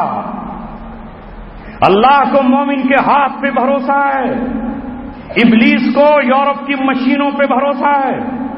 اسے یہ ہے کہ ہم نے آج وہ ٹیکنالوجی حاصل کر دی ہے جس سے فضا میں سیٹلائٹ ہمارے پاس ہیں، جس سے چپ ہم ڈالیں وہ ہمارے پاس ہیں، جس سے ہم زمین کی سوئی دیکھ سکتے ہیں، جس سے ہم سمندروں کی گہرائیاں ناپ سکتے ہیں. مگر اللہ تبارک و تعالیٰ نے مومن کے ہاتھ کو اپنا ہاتھ قرار دیا ہے. اللہ نے جب صحابہ نے بیت رضوان پر عثمان کے خون کی قیمت کو جانتے ہوئے ایک ببول کے پیڑ کے نیچے بیعت کی، نبی کا ہاتھ، نبی کے ہاتھ پر 1400 صحابہ کا ہاتھ جب یہ بیعت ہوئی ہے، اے عثمان ہم بیعت کرتے ہیں، اگر واقعی تو قتل کر دیا گیا ہے تو ہم عمرہ بھول جائیں گے، ہم مکہ کا خانہ کعبہ کا طواف بھول جائیں گے، ہم صفا مروہ کی دوڑ بھول جائیں گے. اے ابو سفیان، یہ 1400 کے 14 جام شہادت بھی جائیں گے اور اس وقت تک تمہارا مقابلہ کریں گے جب تک عثمان کے خون کے ساتھ اپنے خون کو ملا نہیں دیتے. جب یہ 1400 ہاتھ نبی کے ہاتھ پر جمع ہوئے، اللہ تبارک و تعالیٰ نے کہا ید اللہ فوق ایدیہم، ان ہاتھوں پر اللہ تبارک و تعالیٰ کا ہاتھ ہے، لہذا ہاتھ ہے مومن کا اللہ کا ہاتھ. خدائے لم یزل کا دست قدرت تو زباں تم ہے. اللہ تبارک و تعالیٰ مومن کا ہاتھ پر اپنا ہاتھ رکھ دیتا ہے، اور جب اللہ کا ہاتھ آ جائے تو اس سے بڑا، اس سے طاقتور کوئی ہے؟ کوئی نہیں ہے. اس لیے اللہ نے کہا فلا تخشوہم، ان سے مت ڈرنا، واخشونی، مجھ سے ڈرنا. کہیں فرمایا شیطان یخوفونکم اولیاء، وہ تمہیں اپنے دوستوں سے ڈراتا ہے. میرے ساتھ اتنے ہیں، میرے ساتھ اتنوں کا جمع اڑا ہے. ولا تخافوہم، ان کا خوف مت کرنا. وخافونی، ان کے جالے، ان کی بنی ہوئی تدبیریں مکڑی کے جالے ہیں، یہ تارے عنکبوت ہیں. اللہ تبارک و تعالیٰ جب حفاظت کرنے پر آتا ہے تو وہ آگ کے دریاؤں کو حکم دیتا ہے تو وہ گلے گلزار بن جاتے ہیں. اس لیے سب سے بڑی ذمہ داری آج مسلمانوں کی یہ ہے کہ مسلمان صحابہ کی صفات پر آ جائے. دلوں سے خوف نکالنا آج امت کا فریضہ ہے، امت کا فریضہ ہے کہ دلوں سے خوف نکل جائے باطل کا. اور علامہ اقبال نے جو شعر کہا وہ گنگنائے ہم، باطل سے ڈرنے والے اے آسمان نہیں ہم، 100 بار کر چکا ہے تو امتحان ہمارا. جو لوگ اس تمنا میں تھے آج سے 13 سال پہلے 21ویں صدی کے آغاز پر کہ جب انہوں نے دنیا کا ہر ہتھیار اکٹھا کر لیا اور ہمارے ہتھیار بنانے والوں کی گردنوں کو بھی اپنی مٹھی میں جکڑ لیا اور اپنا غلام بنا لیا، اپنی بیٹیوں کو ان کے حرم میں داخل کر دیا، سعودی حکمرانوں کو اپنی بیٹیاں دے دی، اور انہوں نے قرآن کے حکم سے کا ناجائز فائدہ اٹھاتے ہوئے کہا کہ ہمارے لیے تو اہل کتاب سے نکاح جائز ہے، جبکہ یہ مشرک ہے، کسی کے گھر میں یہودن تو کسی کے یہاں عیسائی، یہ جو مصر کا جنرل سیسی ہے اس کا ماموں یہودی ہے، اس کی ماں یہودیہ ہے، یہ جو جارڈن کا صدر ہے اس کا باپ جو حسین تھا اس کی 2 بیویاں، ایک امریکہ کی تھی اور ایک برطانیہ کی تھی، ایک عیسائی تھی اور دوسری یہودی تھی۔ آپ ان کو مسلمان سمجھ رہے ہیں، یہ ہرگز مسلمان نہیں، یہ یہودیوں کی اولادیں ہیں، یہ مشرکوں کی اولادیں ہیں، ان عیسائیوں کی اولادیں ہیں جو اللہ کی ذات میں شرک ٹھہراتے ہیں، لہذا یہ مسلمان ہے کہاں؟ تم انہیں مسلمان کیوں سمجھ رہے ہو؟ لہذا اہل اسلام کے مقابلے پر جب انہوں نے یہ سمجھ لیا کہ ہماری بیٹیوں کی اولادیں آج اربوں پہ قابض ہو چکی ہیں، اب ہم اسلام کو مٹا دیں گے، اسلام کا زمانے سے صفایا کر دیں گے، تو اللہ اکبر، اسلام کی وہ خالص مائیں جنہوں نے اپنے بچوں کو اپنے سینوں کا دودھ پلایا تھا، جنہوں نے حلال کی روزیاں کمائی تھی، جنہوں نے دوسروں کے برتن صاف کیے تھے، جن مزدوروں نے اپنے بچوں کو حلال روزی سے پالا تھا، جن کے باپ دنیا سے چلے گئے تھے اور انہوں نے یتیمی کی زندگی گزاری تھی، انہوں نے اسلام کا پرچم اٹھایا، اسلام کے پرچم کو اٹھا کر وہ کھڑے ہوئے اور 13 سال میں دنیا کو بتا دیا، 13 سال میں دنیا کو بتا دیا کہ امت مسلمہ وہ ہے جو تم سے 13 سال تک مقابلہ کر سکتی ہے۔ آؤ دنیا کا کوئی ملک بتاؤ، کوئی سپر پاور طاقت بتاؤ جو 13 سال تک میدان میں ڈٹ جائے۔ یہ ایمان اور اسلام کی قوت ہے جس نے 13 سال میں باطل کے چھکے چھڑا دیے۔ اس لیے مسلمانوں خوف زدہ ہونے کی ضرورت نہیں، اللہ سے ڈرنے کی ضرورت ہے۔ اللہ سے ڈرو، باقی کسی سے نہیں۔ موت اگر جس کی جہاں آنی ہے وہاں موت آئے گی، کوئی روک نہیں سکتا، کوئی روک نہیں سکتا۔ میرے اور آپ کے چاہنے سے کچھ نہیں ہو سکتا، کچھ نہیں ہو سکتا۔ نبی تو چاہتے تھے میرے چچا حمزہ زندہ رہیں، مگر ان کی موت یا ان کی شہادت میدان احد میں لکھی تھی، شہادت ہو کے رہی۔ نبی کو معلوم تھا غزوہ موتا پر میرا منہ بولا بیٹا زید بن حارثہ شہید ہو جائے گا، نبی کو خبر تھی جعفر طیار میرا بھائی چچا زاد شہید ہو جائے گا، نبی کو خبر تھی کہ عبداللہ بن رواحہ اسلام کا خطیب، اسلام کا ایک بڑا شاعر جس کی زبان شعلے اگلتی تھی وہ شہید ہو جائے گا، مگر بھیجا اس لیے کہ محمد رسول اللہ جانتے تھے کہ شہادت کڑوا گھونٹ نہیں ہے، شہادت تو میٹھا شربت ہے، شہادت کوئی تلخ چیز نہیں ہے، شہادت تو شہد سے زیادہ میٹھی چیز ہے، اس لیے کہ شہید کا جسم بھی فنا نہیں ہوتا، وہ جسم بھی اللہ تبارک و تعالیٰ کے یہاں باقی رہتا ہے، تو جسے جہاں موت آنی ہے اس کی موت وہاں آئے گی۔ اسامہ بن لادن نے اپنے دن روسی فوجیوں کے مقابلے پر گزارے، قریب سے گزارے، بم گرتے رہے، شعلے برستے رہے، گولیاں دندناتی رہی، لیکن موت نہیں آئی۔ سوڈان میں گئے، موت نہیں آئی، مصر میں پہنچے، موت نہیں آئی۔ تورا بورا کی پہاڑیوں کو بموں سے اڑا دیا گیا، زہریلی گیسیں چھوڑ دی گئیں، موت نہیں آئی۔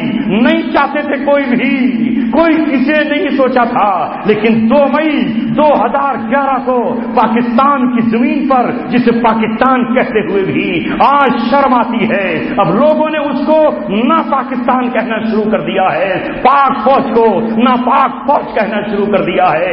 زرداری کی قیادت میں ISI کے توسط سے جب موت آنی تھی تو 3 ہیلی کاپٹر آئے، ایک ہیلی کاپٹر ان کے دیوانوں نے گرا دیا، مقابلہ ہوا، اور بالآخر اللہ تبارک و تعالیٰ کا یہ شعر جس نے تمنا کی تھی، جس نے آرزو کی تھی، جب ایک مرتبہ اس صحافی سے ایک صحافی نے پوچھا آپ کی آخری آرزو کیا ہے، آپ کی تمنا کیا ہے، آپ کی دلی چاہت کیا ہے، تو سر جھکایا، تھوڑی دیر سر جھکایا، آنکھیں چھلک اٹھی، آنکھوں سے آنسو چھلک آئے اور کہا جب پوچھتے ہو کہ تمنا کیا ہے تو تمنا یہ یہ ہے کہ تاج شہادت سجا کر اور جام شہادت پی کر اللہ کے حضور جاؤ.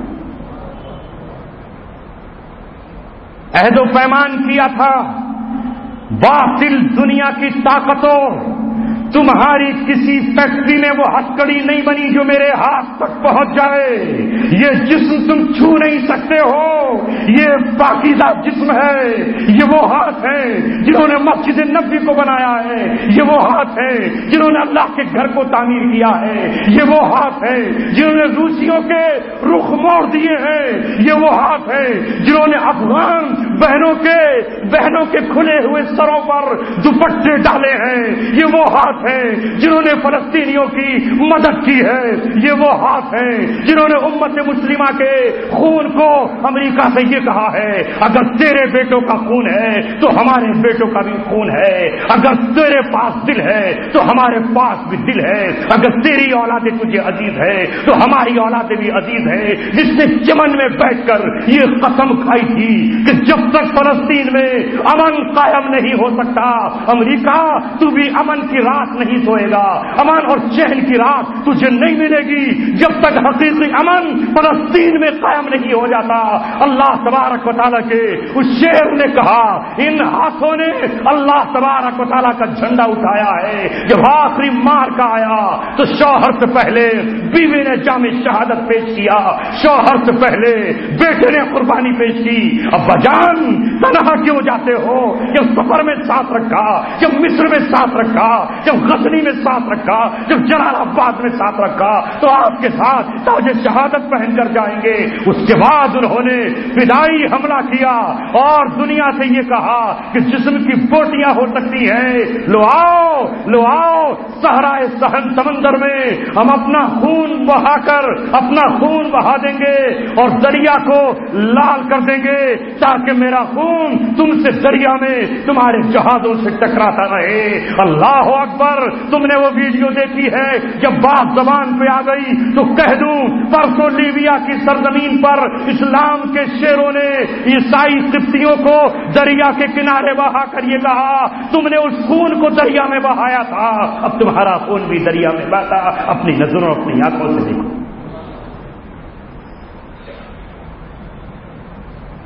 یہ اللہ تبارک و تعالیٰ نے کھڑے کیے ہیں، میرے اور آپ کا کرشمہ نہیں ہے، میں اور آپ نہیں ہیں. یہ اللہ تبارک و تعالیٰ نے اپنے ہاتھ میں کمان لے لی ہے. جب بدر کے میدان میں رسول اللہ نے مٹھی پھینکی تو کیا کہا اللہ نے؟ وما رمیت اذ رمیت ولکن اللہ رما. رسول اللہ نے تو مٹھی پھینک دی اور ان کی آنکھیں اندھی ہو گئیں. فلم تقتلوہم ولکن اللہ قتلہم. الزام صحابہ پہ مت لگاؤ، الزام محمد پہ مت لگاؤ. میرا نبی تو آج بھی رحمت للعالمین ہے. جس طرح وہ مکہ میں رحمت للعالمین تھا، میدان بدر میں بھی 70 کو ختم کر کے رحمت للعالمین ہے. اس لیے کہ میرے نبی نے 70 کو ختم کیا ہے. آؤ نوح علیہ السلام کی امت کو دیکھو، ان کے مقابلے پر تو کھڑا ہونے والا ایک بھی نہ بچا. مخالف کا نہ بچہ بچا، نہ بوڑھا بچا، نہ جوان بچا، نہ بیٹی بچی، نہ عورت بچی. نوح علیہ السلام کے مد مقابل سب کو اللہ تبارک و تعالیٰ نے ہلاک کر دیا. یہاں 70-72 ہی تو ختم ہوئے ہیں. رحمت للعالمین پہ حق کہاں آیا؟ وہ میرے نبی نے نہیں، وہ میں نے قتل کیا ہے. یہ میرا اختیار ہے کہ میں اپنے دشمنوں کو تلوار سے قتل کروں یا ہواؤں کے جھونکوں سے. فلم تقتلوہم ولکن اللہ قتلہم. اگر آج رسول اللہ کا زمانہ ہوتا تو ہزاروں پیر و مرشد اٹھ کھڑے ہوتے اور رسول اللہ پر دہشت گردی کا الزام لگاتے، آپ سے اظہار برات کرتے نظر آتے ہیں. آپ کو کہتے کہ نہیں، یہ تو غلط کر رہے ہیں، یہ غلط کر رہے ہیں. اللہ تبارک و تعالیٰ کا فیصلہ ماننا زمین پر بھی ضروری اور آسمان پر بھی ضروری. وہاں تو جبریل آئے. ارے بدر میں فرشتوں نے قتل کیا کہ نہیں کیا؟ آج کے دور میں اگر ہوتے تو ان فرشتوں کو ڈھونڈا جاتا. فرشتوں نے آ کر مدد کی. اللہ تبارک و تعالی جنگ کو جب اپنے ہاتھ میں لے لیتا ہے تو واللہ اشد باسا اشد تنکیلا، اللہ سے زیادہ سخت جنگ لڑنے والا کوئی نہیں ہے۔ آج بھی اے باطل کے ایجنٹوں اب بھی سنبھل جاؤ، اب بھی سدھر جاؤ، صلح کا ہاتھ بڑھاؤ۔ دنیا امن کی طرف جانا چاہتی ہے، تم جنگ مسلط کرنا چاہتے ہو، جنگ مسلط مت کرو، جنگ حل نہیں ہے، راستے چھوڑ دو، راستے چھوڑ دو اور دنیا کو امن میں آنے دو۔ مسلمانوں نے دنیا میں کسی کا کچھ نہیں بگاڑا ہے، انہیں تکلیف ہے تو اس بات سے کہ شرابیں کیوں پی جا رہی، کیا شراب پینا صحیح ہے؟ نشہ دنیا میں کیوں عام ہو رہا ہے؟ کیا نشہ کرنا صحیح ہے؟ کیا عورتوں کی آبروئیں لوٹنا صحیح ہے؟ کیا لڑکیوں کی تجارت صحیح ہے؟ کیا ایک عورت کے ساتھ کئی لوگ مل کر زنا کریں؟ اس کا کہیں گنجائش ہے؟ یہ ہے دنیا پر مقابلہ۔ آج عیسائیت وہ عیسائیت نہیں ہے جو 1450 برس پہلے تھی۔ آج جس کا نام عیسائیت ہے، آج جس کا نام ویسٹرن کنٹریز ہے، آج جس کا نام فرانس اور برطانیہ اور کینیڈا ہے، وہ زنا کے مرکز ہیں، وہ آج شیاطین کی اولاد ہے، وہ قوم لوط سے بدترین عمل کرنے والوں ہیں جو خود بھی یہ عمل کرتے ہیں اور انٹرنیٹ کے ذریعے اور اپنی گندی ویب سائٹوں کے ذریعے پوری دنیا کے انسانوں کو، مسلمانوں کو نہیں، پوری دنیا کے انسانوں کو زنا کاری کے نئے نئے طریقے سکھا رہے ہیں۔ جانوروں کے ساتھ زنا کرو، گھوڑوں اور ہاتھیوں کے ساتھ زنا کرو، لنگور اور بندروں، خنزیر اور کتوں کے ساتھ زنا کاریاں ان کی عورتیں کر رہی ہے۔ یہ دنیا کی بدترین قوم ہے، ہم اس قوم سے محبت نہیں کر سکتے۔ یہ جرم کوئی جانور زمین پہ نہیں کر رہا، یہ جرم کوئی جانور زمین پہ نہیں کر رہا ہے، یہ جانوروں سے بھی گئے گزرے ہیں۔ سچ کہا ہے اللہ تبارک و تعالیٰ نے سورہ انعام میں، اولئک کالانعام، یہ جانوروں جیسے ہیں، بل ہم اضل سبیلا، بلکہ جانوروں سے بھی گئے۔ بس سنو ان کی تعریف، لعنت بھیجو ان پر، اللہ تبارک و تعالیٰ نے ان پہ لعنت بھیجی ہے۔ اور اے مسلمانوں، اپنے دلوں کو مسلمانوں کے لیے نرم کرو، چھوڑ دو فرقہ بندیاں اور جتھا بندیاں۔ کب تک اپنے آپ کو بڑا بناتے رہو گے؟ دنیا اکٹھی ہو گئی، ہماری منتشر انگلیاں ایک ایک کر کے توڑی جا رہی ہیں، ایمان خریدے جا رہے ہیں، بک رہے ہیں لوگ ٹیلی ویژن کے پردوں پر، باطل ہماری مذاق اڑا رہا ہے۔ 3-4 دن پہلے کیا آپ نے نظارے نہیں دیکھے؟ فیض آباد سے ایک نام نہاد ایمان والے کو، جو اب ایمان والا نہیں مرتد ہے، مرتد ہو چکا۔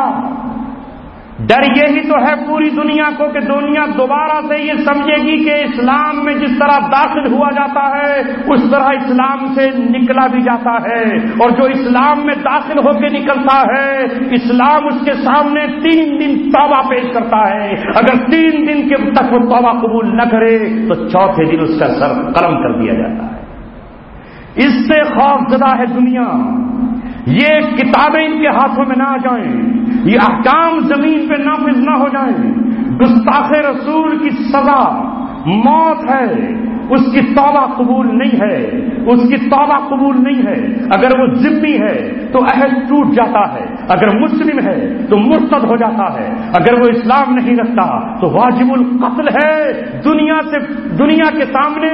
پھر اسلام کی یہ شریعت آشکارا نہ ہو جائے۔ وہ چاہتے ہیں کہ آزادی کے نام پر، پریس کی آزادی کے نام پر جو چاہے ہم کرتے رہیں، رسول اللہ کو گالیاں دیتے رہیں اور یہ کہے کہ یہ پریس کی آزادی ہے، اور ہم اگر آزادی کی بات کریں تو ہم پکڑ لیے جائیں، ہم مجرم قرار پائیں، ہم قرآن کے نظام کو کہیں دنیا میں یہ آنا چاہیے تو ہم مجرم قرار پائیں۔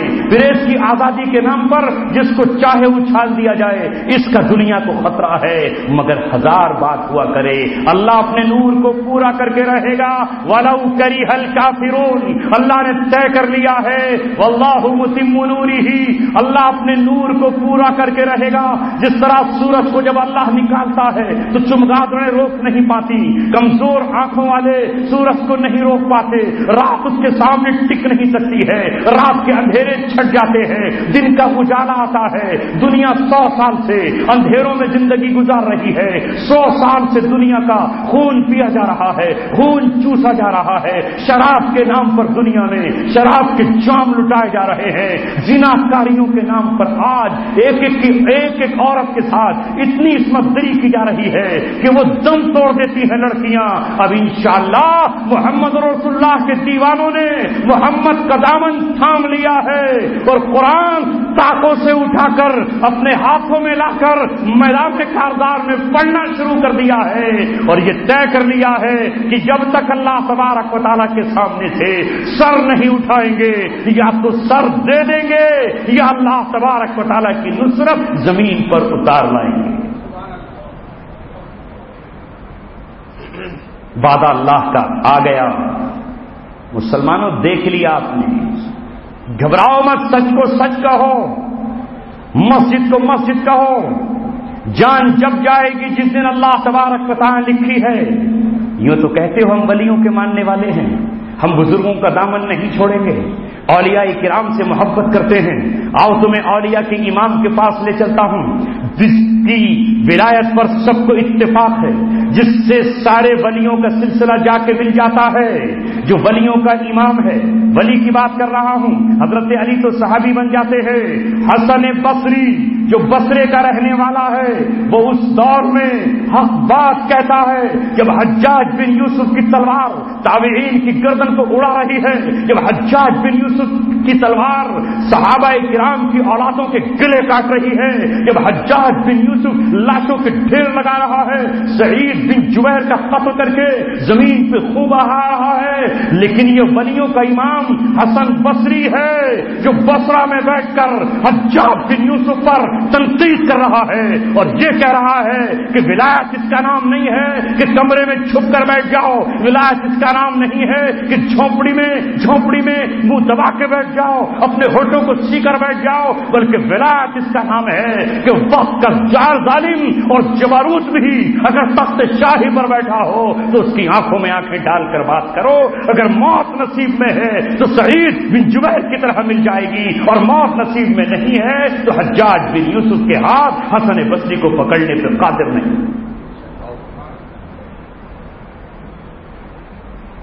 جس دن یہ ایمان پیدا ہو جائے گا اس دن فرشتے دائیں بائیں کھڑے ہوں گے، اس دن اللہ تبارک و تعالیٰ کی نصرت آئے گی، اللہ تبارک و تعالیٰ کی مدد آئے گی۔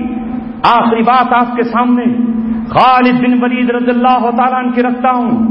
جب ان کی موت کا وقت آیا اور جب وہ بوڑھے ہو گئے، کہا مجھے ذرا بٹھا دو، آنکھوں میں آنسو آ گئے۔ لوگوں نے کہا خالد کیا موت کا جھٹکا نہ جھیل سکے؟ کیا موت سے ڈر لگا؟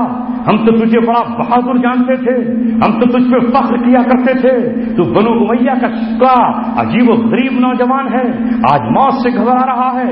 تو خالد بن ولید نے کہا نہیں، ارے موت سے کہاں ڈرا، موت سے تو میں نے پنجہ لڑایا، موت کو میں نے غزوہ موسیٰ میں ڈھونڈا مگر نہیں آئی، موت کو میں نے یرموک میں تلاش کیا مگر نہ ملی، موت کو میں نے جنگ یمامہ میں ڈھونڈا مگر نہیں آئی۔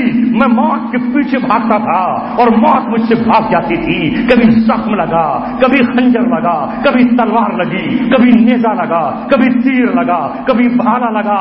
آؤ جسم کو چھان کر دیکھو تو 1 انچ جگہ ایسی نہیں ملے گی جہاں میرے زخم نہیں ہے، لیکن میں نے آج جان لیا کہ موت ان کے پاس آتی ہے جو موت سے ڈرتے ہیں، جو موت سے پنجہ لڑاتے ہیں، موت ان سے بھاگ جایا کرتی ہے۔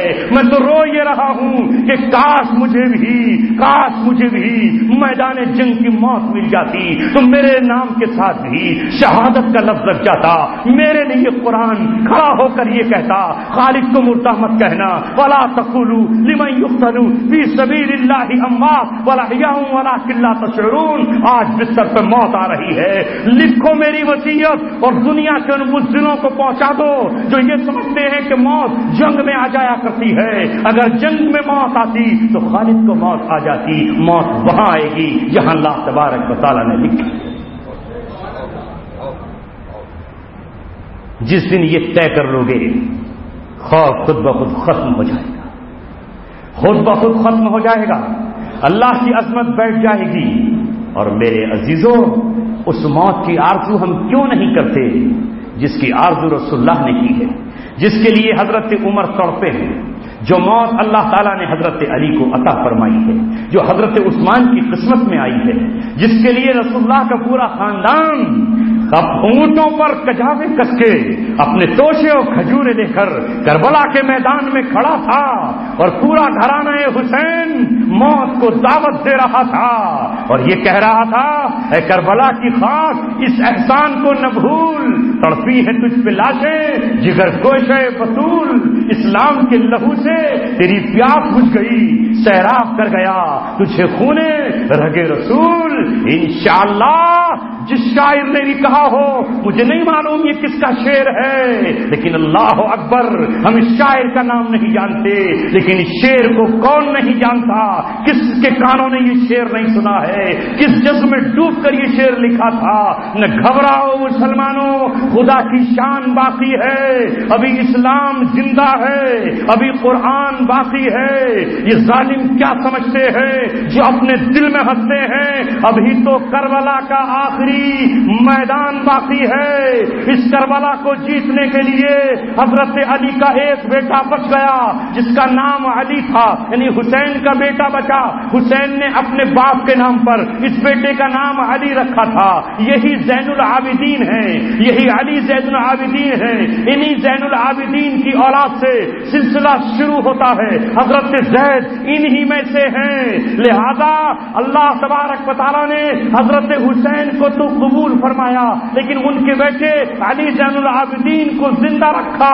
اب کربلا کا آخری فیصلہ ہونے کے لیے انشاءاللہ وہ دن قریب آ رہا ہے جب کربلا کی میدان میں پھر حضرت حسین کا پوتا قیادت کر رہا ہوگا، اور نقلی حسینی حضرت حسین کے اصل پوتے کے سامنے اپنے سروں کو بکھرتا ہوا دیکھ رہے ہوں گے، اور ابن زیاد کا لشکر وہاں سے چکت کھا کے بھاگ رہا ہوگا۔ اللہ تبارک و تعالیٰ نے دل کھول دیا ہے حسین ابن علی کے پوتے کا، اس نے بتا دیا ہے میں ابو بکر صدیق کی سنت پہ چل کے رہوں گا، جو زکوٰۃ نہیں دے گا اس سے زکوٰۃ وصول کی جائے گی، اگر انکار کرے گا تو کمپرومائز نہیں، ڈھیل نہیں، سیدھا سیدھا اس سے صدیق اکبر کی سنت کی طرح نمٹا جائے۔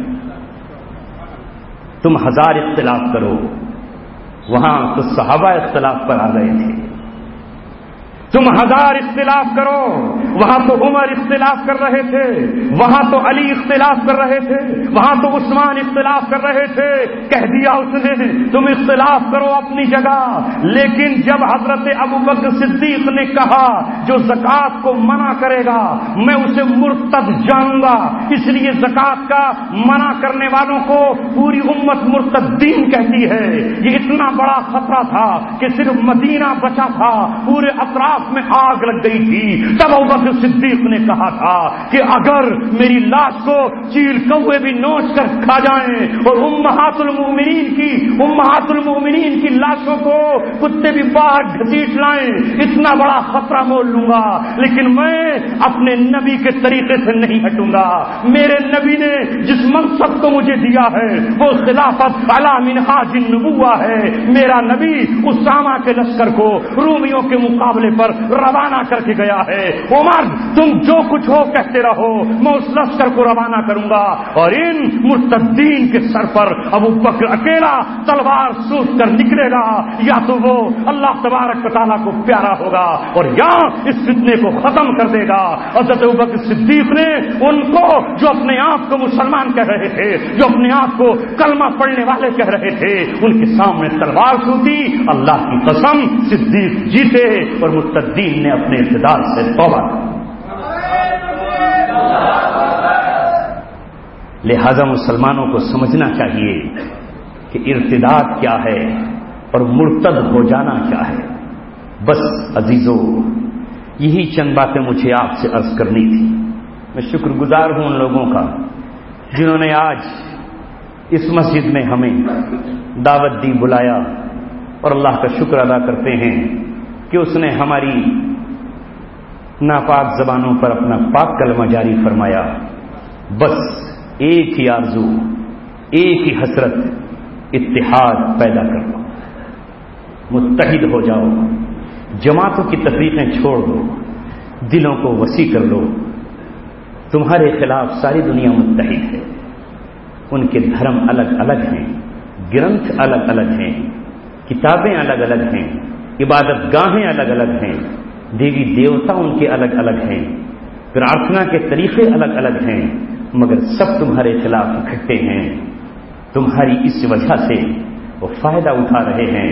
تمہارے وہ لوگ جن کے ماں باپ نے انہیں مولوی عالم بنایا، جن کے سینے میں اللہ نے قرآن رکھا، وہ ان کے جھنڈے اٹھا کر مرتد ہو رہے ہیں۔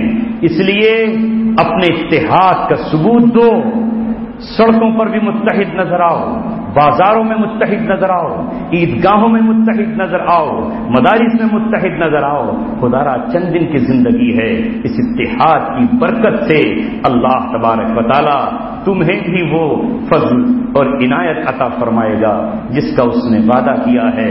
لڑو گے تو تمہاری ہوا اکھڑ جائے گی، متحد ہوگے تو سب مل کر کے رات کا مقابلہ کر سکتے ہو، کیونکہ ابھی اندھیری رات ہے۔